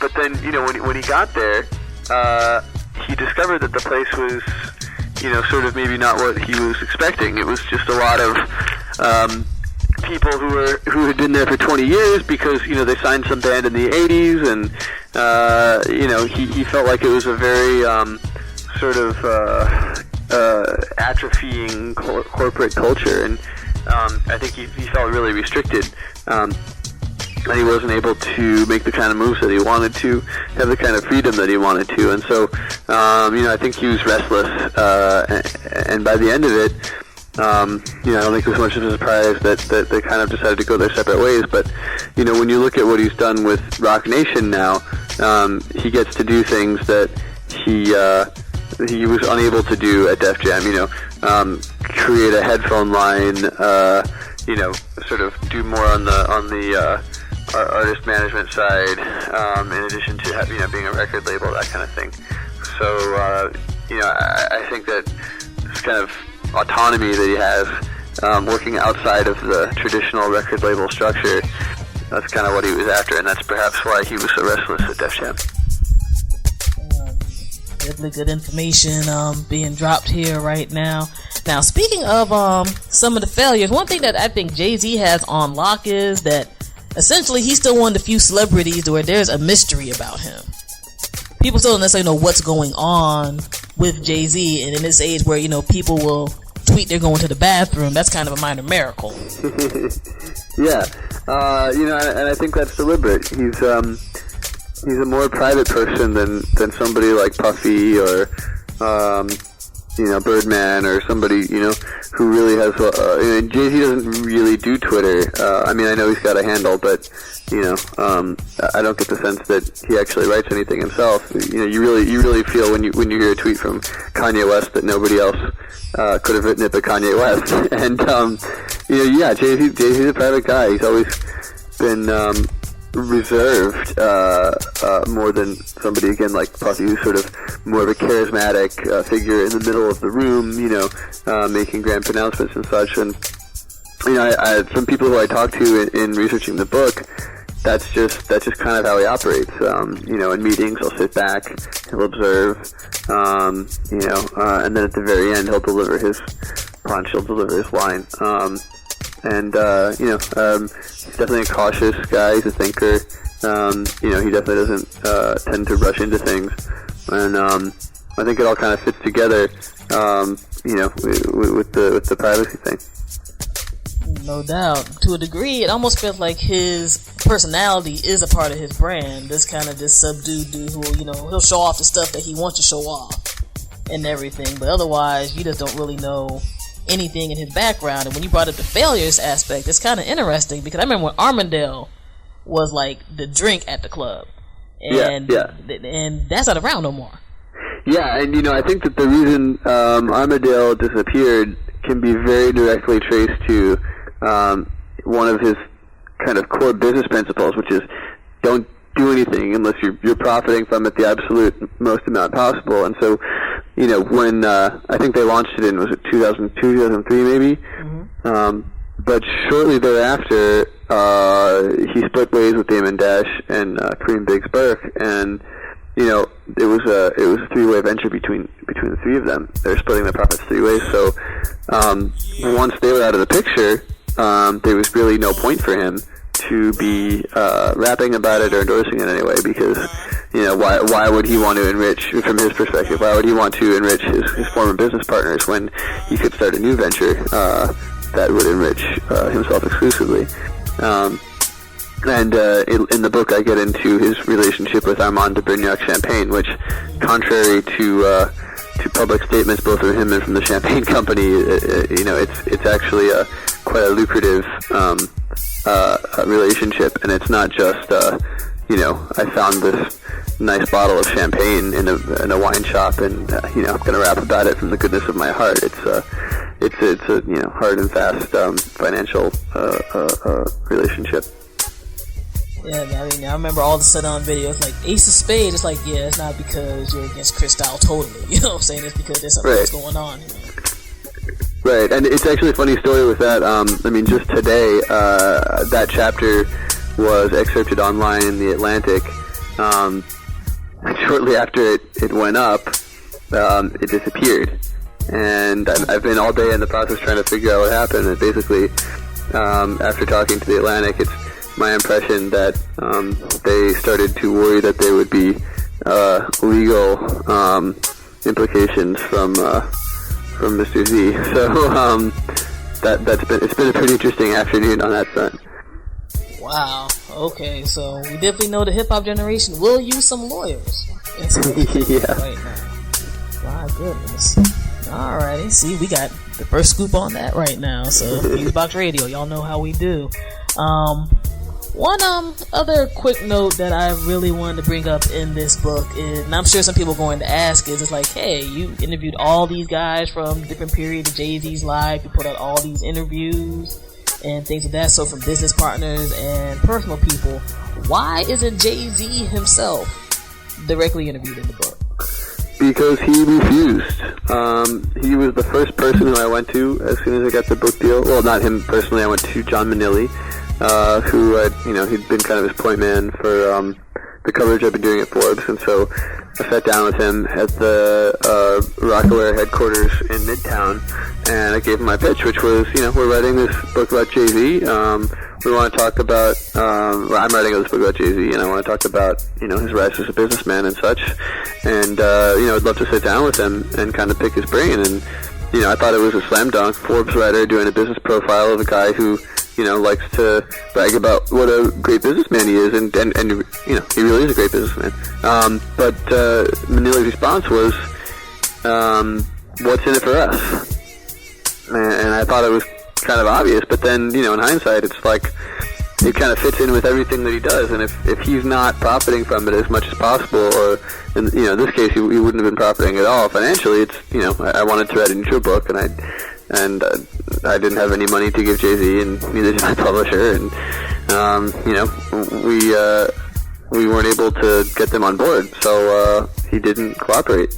But I think that attitude has served him well over the course of time. I mean, that's why he started Rockaware to begin with. In late '90s, he started rapping about Iceberg. their sales shot up. He went in with Damon Dash to try to get an endorsement deal with them, and they declined, and so they went and started their own clothing company. That's his MO, and I think that's ultimately why he declined to be interviewed for the book. And now we know that Decoded dropped a while ago, so hey, you could have been that spark for Decoded, so there you go. It was funny. I mean, I went to Manila in, I think it was October of 2009, and I hadn't heard anything about Decoded at all when I went and talked to him. The last I'd heard was that the Black Book had been scuttled in 2003, 2004. And sure enough, a few months later after that meeting, after they decided not to cooperate, I started to hear rumblings about Decoded, and then, a year later, boom, there it goes, a couple months before mine, and, I can't prove it, but I feel like a lot of the stuff in there may have been repurposed from the Black Book. I thought Decoded was really, really engaging, beautifully written, beautifully laid out, but it's a different story from mine. My story is kind of how he got there, the business side, and Decoded is more, autobiographical. Suppose it's what happens when you have the guy who's living it, writing it. But it's a great story that Jay-Z has, and I'm honored to tell it, even if he didn't want me to. Alrighty, and definitely a great way that you laid it out. The information is really on point. There's notes in there, so it's not like Zach's just pulling some quotes out of his head and putting it on there. So it's not like a tabloidy book or nothing corny like that. And it's a very, very good read, and it's really enlightening, especially for those who want to see that behind the scenes information in terms of what happens with the business end. So in other words, you definitely see that Jay-Z's not just bragging for fun on a track talking about, 1 million, 2 million, 3 million, now I got 80 million. There's a reason why he got 80 million around about it. And, that's up in this book. And I definitely think one of the best lessons from this book, again, whether people really like Jay-Z musically or other stuff that he does or not, is that he, in his business moves, seems to just be very independent-minded and very do-it-yourself. Like when you brought up the iceberg example, the clothing company doesn't want to support me, well, then I'm going to make my own clothing company. Back when they first had Reasonable Doubt, some people might not know, Reasonable Doubt had to go through 2 rounds to get released, to the point where we know it right now. They did a negotiation where he was able to get his master's Reasonable Doubt and not have to, do a kickback to the small independent label that was trying to do it, and so forth and so on.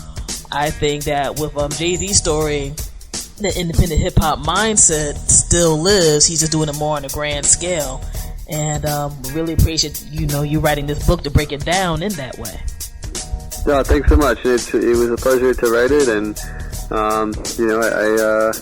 it's great to get all that information out there. And I think as I was starting to say before, I think a lot of people maybe think that guys like Jay-Z, when they come up and they make it this far, that they didn't go through any failures to get there. But I think that some of the greatest entrepreneurs in the world fail more than they succeed, at least at first. And I think for all the entrepreneurs out there, it's a great thing to know. It's a great thing, maybe you're having a hard time with your idea or whatever it is, but failure is a part of success, and I think that's the part of Jay-Z's story that he leaves out.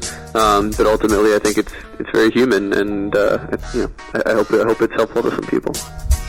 Indeed. And also, too, Jay-Z probably has some of the best PR in the world because everybody's not in his business, and we know way more about his successes than his failures. So, get good PR to entrepreneurs so people can know what's going on and what's up.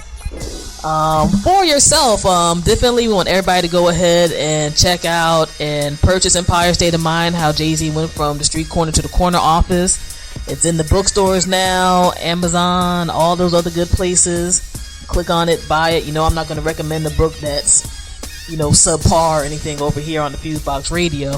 How can people go to your website? Because you have a lot of great links to your articles and other stuff too that I think people who are business minded in the hip hop generation definitely should check out. Sure. You can just go to jzbook.com, and there are all sorts of links up there to everything about the book. And you can also buy it in your friendly neighborhood bookstore. And how easy is that to remember? jzbook.com. I'll be kind of mad if somebody's like, I don't know how to get to the book. jzbook.com. It's a book about Jay-Z. Very, very. I thought it was easier to remember than Empire State of Mind, how Jay-Z went to the street corner from corner office by ZachO'MalleyGreenberg.com. So. Yeah, because I'll tell you the truth, I wouldn't have typed that in. It'll be like, okay, we're going to Google this and see if anything pops up. And can you give the people your personal website that has your Forbes article links and stuff as well? Yep, it's Z.O. Greenberg. That's ZOGRENBURG.com. You can also find me on Twitter. My handle is Zogblog, ZOGBLOG, and that's also got links to both of the websites up there. All right, so definitely check everything out. Definitely, again, Empire State of Mind, how Jay-Z went from the street corner to the corner office. We just interviewed the author, Zach O'Malley Greenberg. Definitely an awesome book that's, worthy of buying. It's not going to make you go sleep when you're reading it. It's not going to knock somebody out if you throw it upside their head. It's just a very, very, succinct bit of information on the business end with Jay-Z, as well as some nice personal stories and music stories as well. Very good part of the music business literature, I personally feel. And we look forward to more writing from you via Forbes and hopefully more books and other good stuff in the future. Well, thanks so much for having me on. Really appreciate it. No problem at all. And again, thank you for being on board. And you guys know where you're at. You're on the syndicated FuseBox Radio Broadcast with DJ Fusion Jon Judah, 21st Century Black Radio for the Masses. Again, you just heard the interview with author Zach O'Malley Greenberg for Empire State of Mind, how Jay-Z moved from the street corner to the corner office. Cop that. Check it out.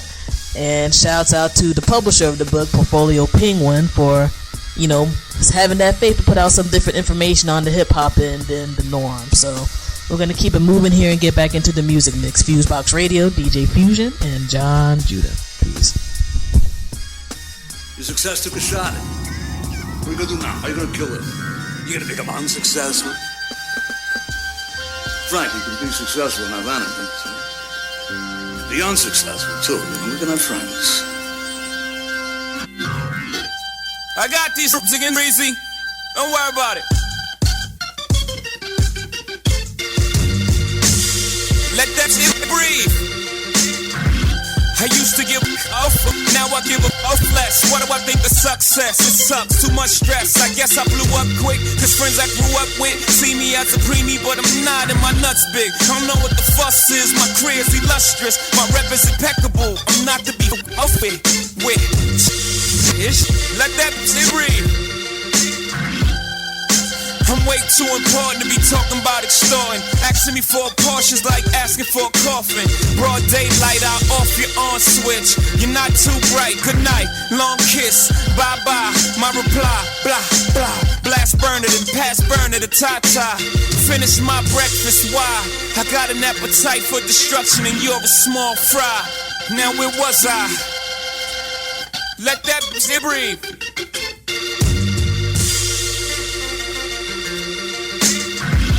I used to give a ish, now I don't give a ish more. Truth be told, I had more fun when I was pissed poor, I'm pissed off. And this was success all about a bunch of chickens acting like this with big mouths. All this stress, all I got is this big house. Couple cars, I don't bring half of them dishes out. All the say spade I drank just to piss out. I mean, I like the taste, could've saved myself 6 hours. How many times can I go to Mr. Chow's? Towels, no boo, hold up, let me move my bowels. This shit on y'all niggas again. OG, tell these boys. Come on. Okay. I got watches I ain't seen in months. Apartment at the Trump, only slept in once. Said Hova was over, such dummies. Even if I fail, I land on a bunch of money. You ain't got nothing for me. Nas, let that shit breathe. Success, McLaren, women staring. My villain appearance, sacred blood of a king in my vein ain't spilling. Ghetto Othello, sugar hero mellow, Camaro driven. I climax from paper, then ask why is life worth living? Is it the hunt for the dish that you want? To receive's great, but I love's giving. The best jewelers wanna make my things. I make Jake Fish on the rain just to make me a chain. The mention of one love, came home the paper in hand. They gotta brag about the feds, young man. Old cribs I sold, y'all drive by like monuments. Google Earth Nines, I got flats in other continents. Worst enemies wanna be my best friends. Best friends wanna be enemies, like that's what's in. But I don't give a fuck, walk inside the lion's den. Take everybody's chips, bout to cash them in. Up your catalog, dog, mine's worth too much. Like Mike Jack's ATV pub, Matola can't touch. Let this shit breathe. Let this shit breathe.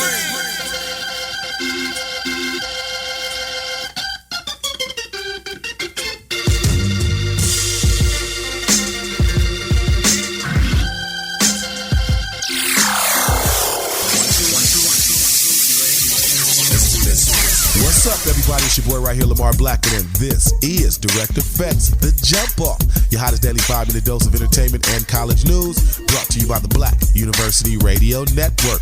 On today's show, we get it in with the very funny actor/comedian, Affion Crockett. He has a hot new show starting on Fox March 31st, produced by Jamie Foxx in the fabric of In Living Color. Now, he'll break down the concept of the show. And the greatest basketball story never told until now hits ESPN this March. That's the story of the Fab Five. Back in the early 90s, a group of teenage boys swept the sports nation off its feet and changed the culture of basketball style and dress and swag forever. And the Bobby Brown and New Edition reunion tour is set. I'll tell you when and where tickets will go on sale. Don't you move. All right, here next on Direct Effects. Dollface, Big Snoop Dogg. Let's Go to Vegas featuring Snoop Dogg. It's the hot new single blazing clubs and mixtapes across the country. Bright lights, big cars, big smoke from cigars. Get yours. True Vision Media Group CEO and artist Dollface, repping Baltimore, Maryland, is ready to turn the heat up on the music industry this spring with her hot lead single simply titled Let's Go to Vegas, featuring Snoop Dogg. If you wanna take bets for the thrill, I get it, but I know better than to foolishly bet all my love and my heart on my head. I see the way you play your cards with your drink in your head, and then you smile with the way to the beat of Dollface's hot new single, Let's Go to Vegas, has garnered national airplay and is available now on iTunes. Download Dollface's hot new single, Let's Go to Vegas, featuring Snoop Dogg, on her official site, dollfacemusic.com, and follow her at twitter.com/dollfacemusic. We caught up with the very funny Affion Crockett, actor, but not just an actor. He's a sketch comedian as well. And he has a new show coming on Fox, and his show is also produced by Mr. Jamie Foxx. Now here's Affion breaking down the concept of the show. The show that we have coming on Fox is like In Living Color, sketch comedy, characters. Me and Jamie Foxx are co-producing together, and I would say it's the only way it's modeled after In Living Color. For one, Jamie came from that school of In Living Color, and I studied In Living Color. I was a big fan, so it's in that same vein. It's raw, edgy comedy from an urban perspective, but we're hitting the masses as well. I mean, right now this is the top of the charts right now. Like to have my own show on Fox March 31st after American Idol. We're gonna keep cultivating that and move on into film and more films and more television. That's comedian and actor Affion Crockett. Hey, the show sounds bananas, so look out for him this March 31st after American Idol's finale. Much continued success, bro. Since R&B veteran Bobby Brown's January 2011 release of his 5th studio album, Masterpiece, he's been working on a fierce comeback as a solo artist. Also, he has a childhood group, platinum-selling New Edition, have also planned on recording together in 2011 and take to the road once again for an up-and-coming tour. Bobby shared the news on ABC's daily morning talk show, The View. New Edition initially formed in Boston in 1978, consists of original members Bobby Brown, Mike Bivens, Ralph Tresvant, Ronnie DeVoe, and Ricky Bell. They later added Johnny Gill down the line to replace Bobby Brown. New Edition had gold singles with Candy Girl and Mr. Telephone Man, but finally hit it big with their 1984 self-titled sophomore album, New Edition, which went double platinum.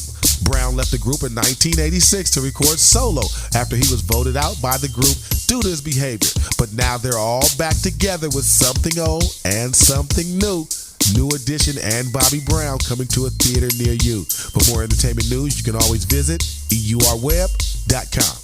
Back in 1991, 5 18-year-old freshmen swept the sports nation off his feet. That's right, the teenage group, Juwan Howard, Chris Webber, Jalen Rose, Jimmy King, and Ray Jackson, also known as the Fab Five, because they were all blue-chip high school All-Americans, with talks of Webber and Rose skipping college to hop directly to the NBA draft. Were said to be the best college basketball team ever assembled. The Fab Five docu-film was produced by Jalen Rose, current ESPN commentator and member of that 1991 team. The story of the Fab Five begins airing on ESPN this March. It was a historical time for the group and the future of basketball swag. The Fab Five unleashed the long shorts past the knee, black socks, black shoes, and tattoos, which most of the country had never seen in college basketball at that time. A bit of controversy hit the college superstars when they became a part of a federal probe for money laundering. That investigation led to NCAA penalties and sanctions for the Michigan program. Although the Fab Five never won an NCAA title, they lost the title game in both 1991 and in 1992. But many sports writers regard the Fab Five as the best college team ever assembled. Check out the greatest basketball story never told until now, the Fab Five. For more entertainment news, you can always visit eurweb.com. When urban entertainment news breaks, it's already waiting for you online at eurweb.com. That's www.eurweb.com. eurweb.com. Hey, are you tired of those same old energy drinks with bad taste? Make a switch to Pitbull Energy Drink with a guaranteed no aftertaste. Pitbull offers more energy with ginseng and vitamins B6 and B12. With a ginger ale lemon lime flavor, Pitbull meets the consumer's demand for better tasting and healthier energy products with a guaranteed no aftertaste. Make a switch to Pitbull Energy Drink. Pitbull offers more energy with ginseng and vitamins B6 and B12. With a ginger ale lemon lime flavor, Pitbull meets the consumer's demand for better tasting and healthier energy products. For more information on Pitbull energy drinks, bars, and mixes, visit their website at hiphopbev.com. That's hiphopbev.com. Online orders available at hiphopbev.com. That's going to do it for this edition of Direct Effects, y'all. It's a wrap. I just want to say thank you for all the campuses that are airing the show. And we'll be out on that Black College Pitbull Energy Drink Spring Tour, giving away Pitbulls, t-shirts, music, all over the country. All you got to do is visit hiphopbev.com or burn1.biz to get that route. Until next time, it's your boy right here, Lamar Blackman. Let him go. Listen to Direct Effects, boy.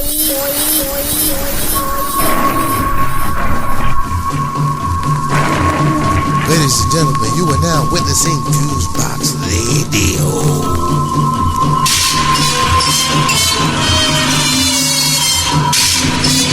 Yeah.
right here on the FuseBox Radio.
You are now listening to the FuseBox with Jon Judah.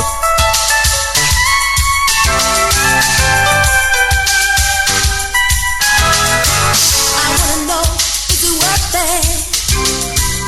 Trying to get this right. I know I should love you. You're always feeding me love. Always feeding me love. Now I'm staying home waiting. Ain't nothing on TV. I don't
You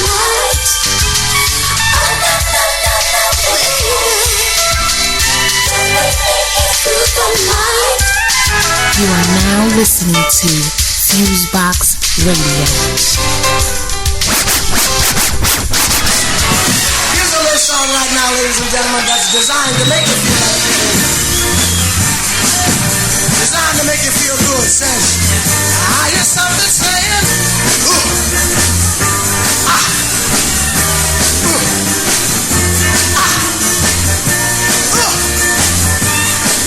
oh yeah.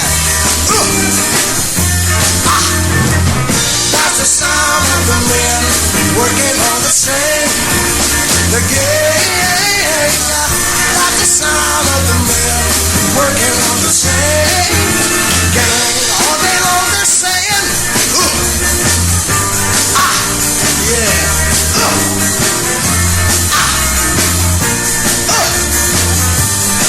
All like that. Baby, that's the sound of the men working on the train. The gang saying, that's the sound of the men working on the train. Gang, let me tell you about them, huh? All day long they work so hard till the sun is going down. They're working on the highways and byways and wearing the frown. You hear them moaning their lives away. Then you hear somebody say that that's the sound of the men. They're working on the same, yeah. The gang, that's the sound of the men. They're working on the same gang. All day long they're saying, I'm going home one of these days. I'm going home to see my woman, whom I love so dear. But meanwhile, I gotta work right here. That's the sound of the men working on the same. The gang, that's the sound of the. Look, everybody help me sing this thing now. Everybody help me do it. Come on, everybody help me.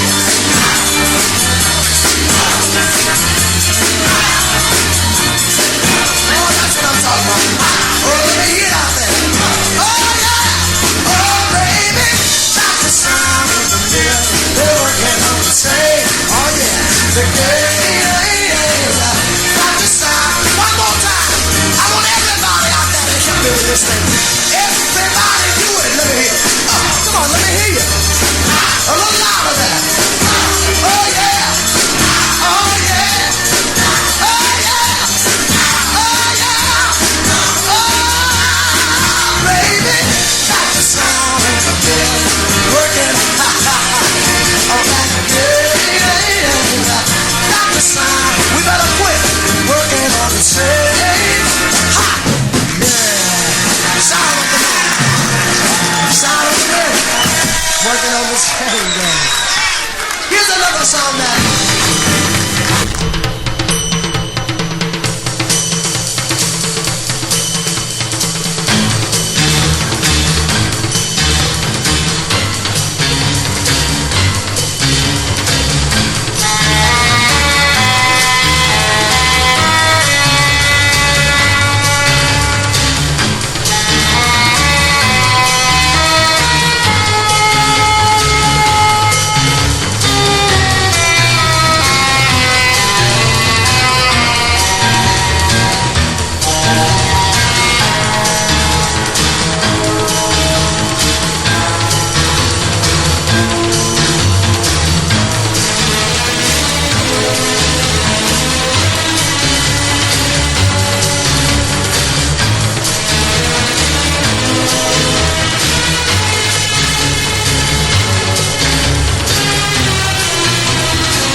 vital anesthesia.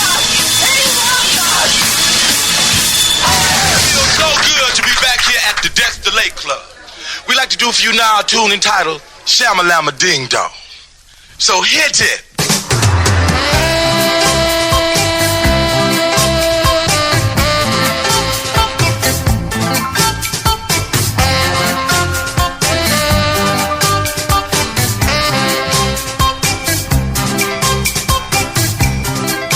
If I searched this whole wide world, I never find me a girl who love me the way that you do. 'Cause you shamalama, lama ding dong, baby. You put the ooh mama into my smile jar. Hey, that is why you are my sugar daddy. You put the shamalama, baby, ding dong. Hey, you put the ooh mama into my smile jar. That is why you are my sugar daddy. And our love, this love we share, is stronger than the others. No one else can compare. Stronger than the highest mountain and the deepest sea. Hey, you put the shamalama, baby, in the lama ding dong. Hey, you put the ooh mama into my smile jar. Hey, that is why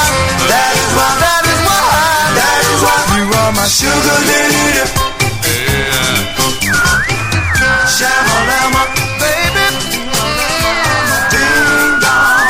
Hey.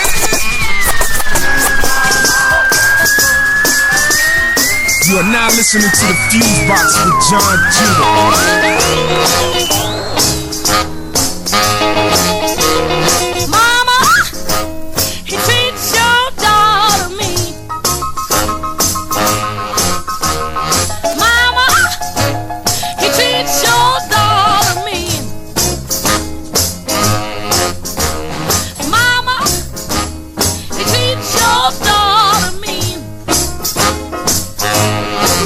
He's a mean man.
Radio. You had nothing when I met you, baby, but look what you got now. Sometimes I wonder, did I make a mistake when I brought you from the south? But I'm gonna send you back to Georgia. Girl, that's where you belong. You done got in the big city. You done started doing me wrong. Whoa. Your mama and your daddy, they told me, baby, not to bring you from the south. They brought you to the city when you was just a child, and the bright lights drove you wild. But I'm gonna send you back to Georgia. Girl, because you don't know a thing. Now when I first met you, baby, you couldn't even read or write your name. Sure enough.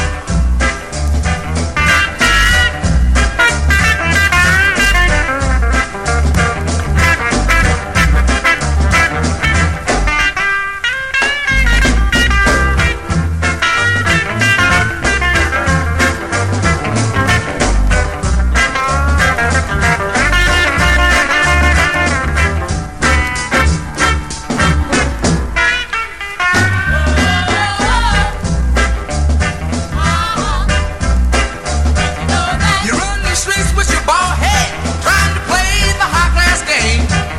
You run the streets of all day and night. You don't have pocket change, but I'm gonna send you back to Georgia. Girl, before I have to use my rod. Whoa, yeah. And I can't understand it, baby.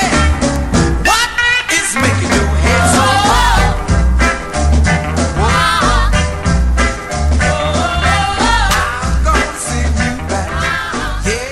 You are now listening to the FuseBox with Jon Judah.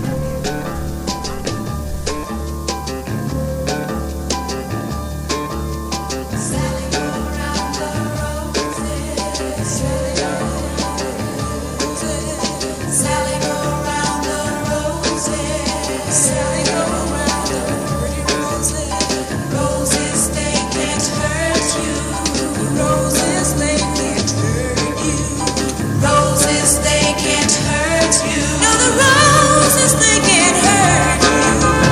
Sally, don't you go downtown.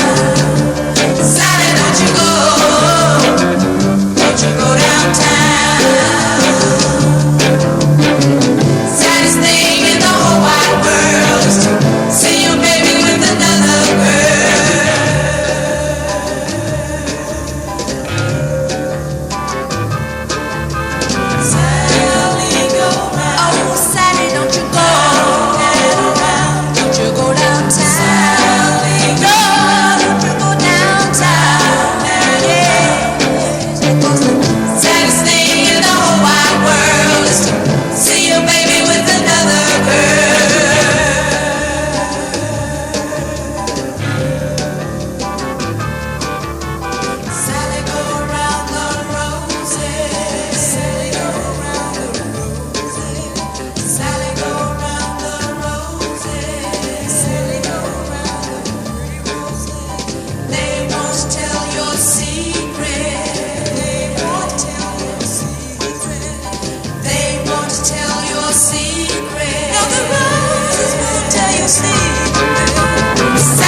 girl.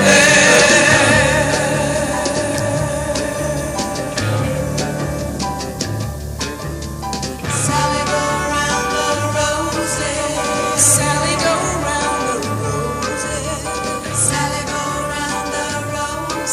You are now listening to FuseBox Radio.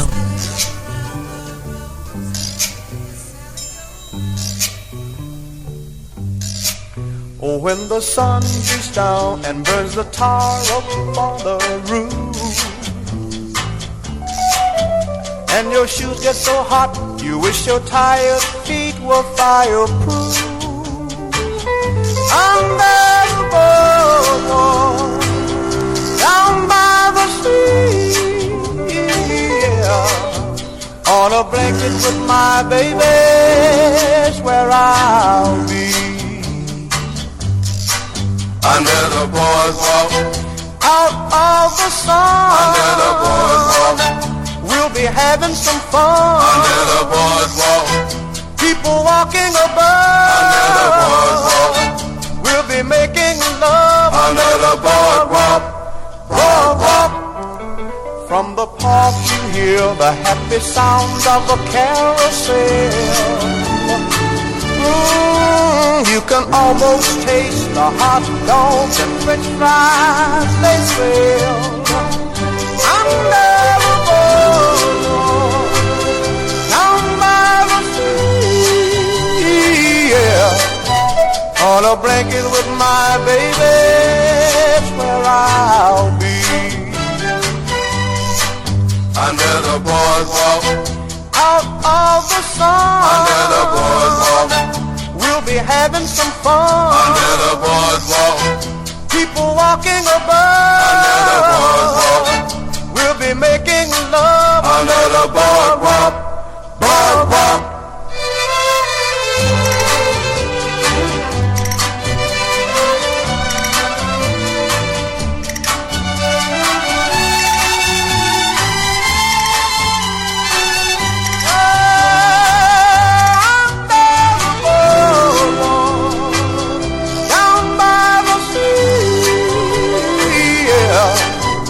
On a blanket with my baby, where I'll be. Under the boardwalk, out of the sun, under the boardwalk, we'll be having some fun. Under the boardwalk, people walking above. Under the boardwalk, we'll be falling in love. Under the boardwalk, boardwalk. Right here on the FuseBox Radio. The closer you get, the better you look, baby. The better you look, the more I want you.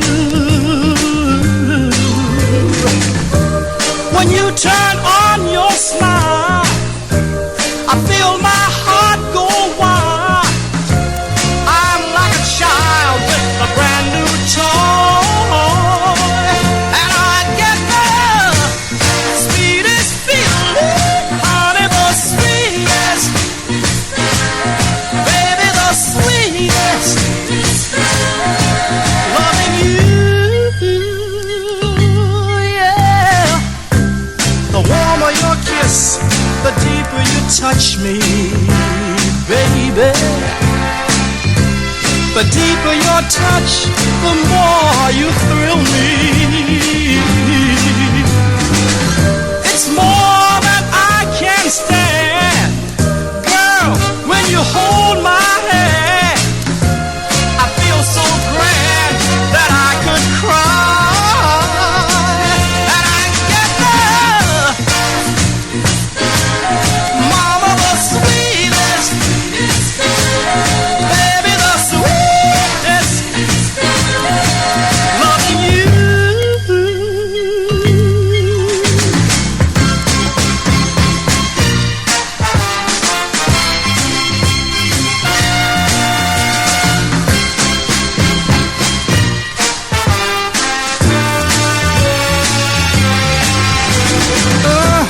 The greater your love, the stronger you hold me, baby.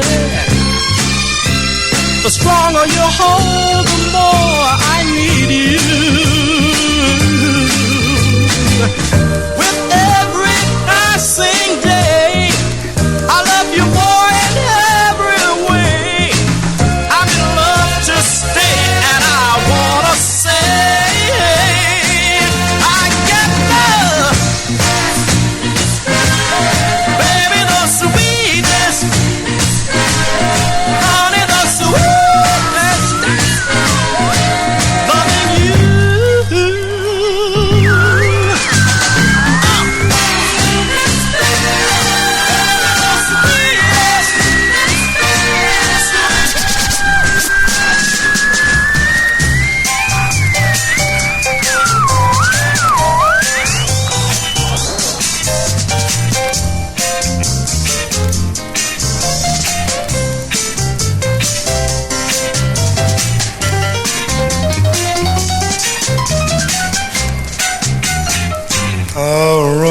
without windows, a room without doors, a room with no guide, but I can spy the charms that are yours. Like being marooned on an island far from civilized shores. You and me in a room without windows, I mean a room without doors. No bells will be ringing, no telephone calls. In our little well-secluded cell of ceiling and walls, while dozens of males sit and chew their nails and hate me because I am yours. In a room without windows, wow, a room without doors. If they say, friend, how would you like to spend the long hereafter, I tell them what we're after is a one-way ticket to a room without keyholes and a room with no view. We'd like to reside there, hide there for an era or two, completely wrapped up in each other while the whole world ignores you and me in a room without windows, no damn doors.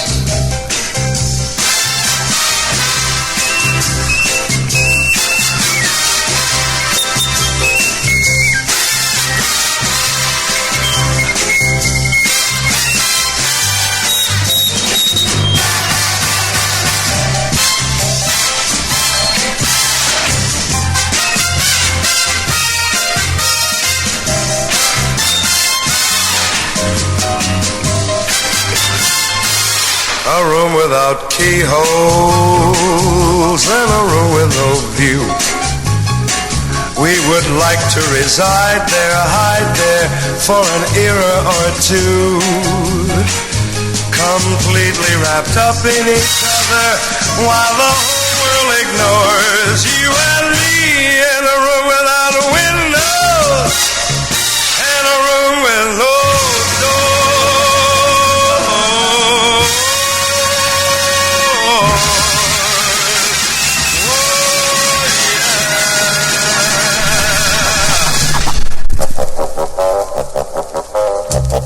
You are now listening to the FuseBox with Jon Judah.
You are now listening to the FuseBox with Jon Judah.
You are now listening to FuseBox Radio.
Radio.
right here on the FuseBox Radio.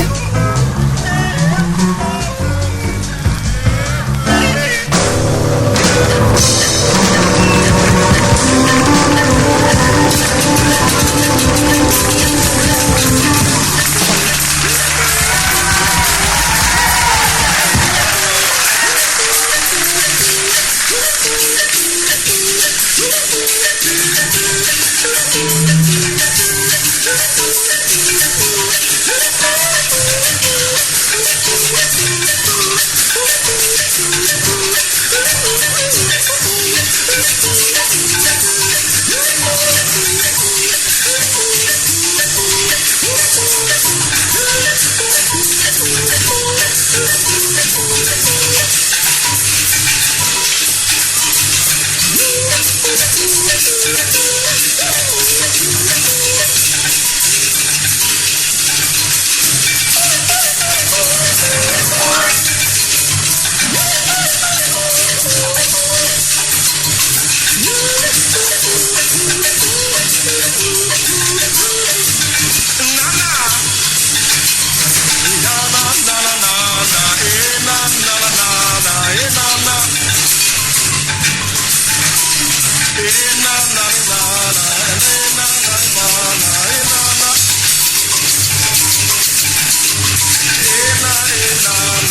You are now listening to the FuseBox with Jon Judah.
Antelope and lion peacefully sleeping.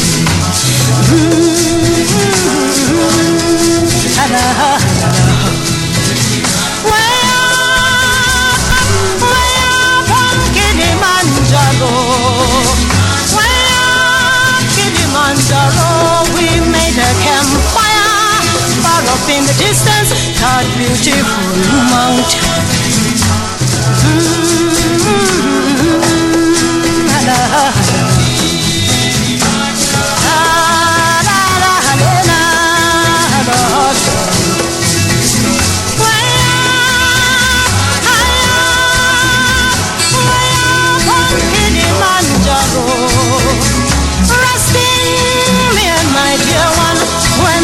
Drums are throbbing, time to go out hunting, Kilimanjaro.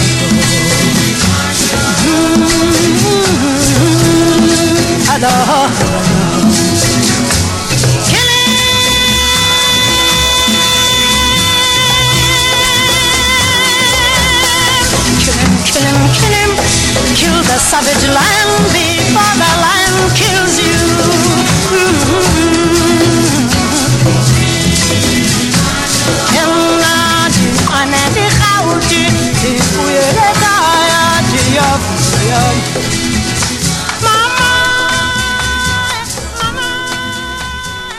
I think you'll agree, it's dynamite. That's all the time we have tonight. Join us next time. Good night.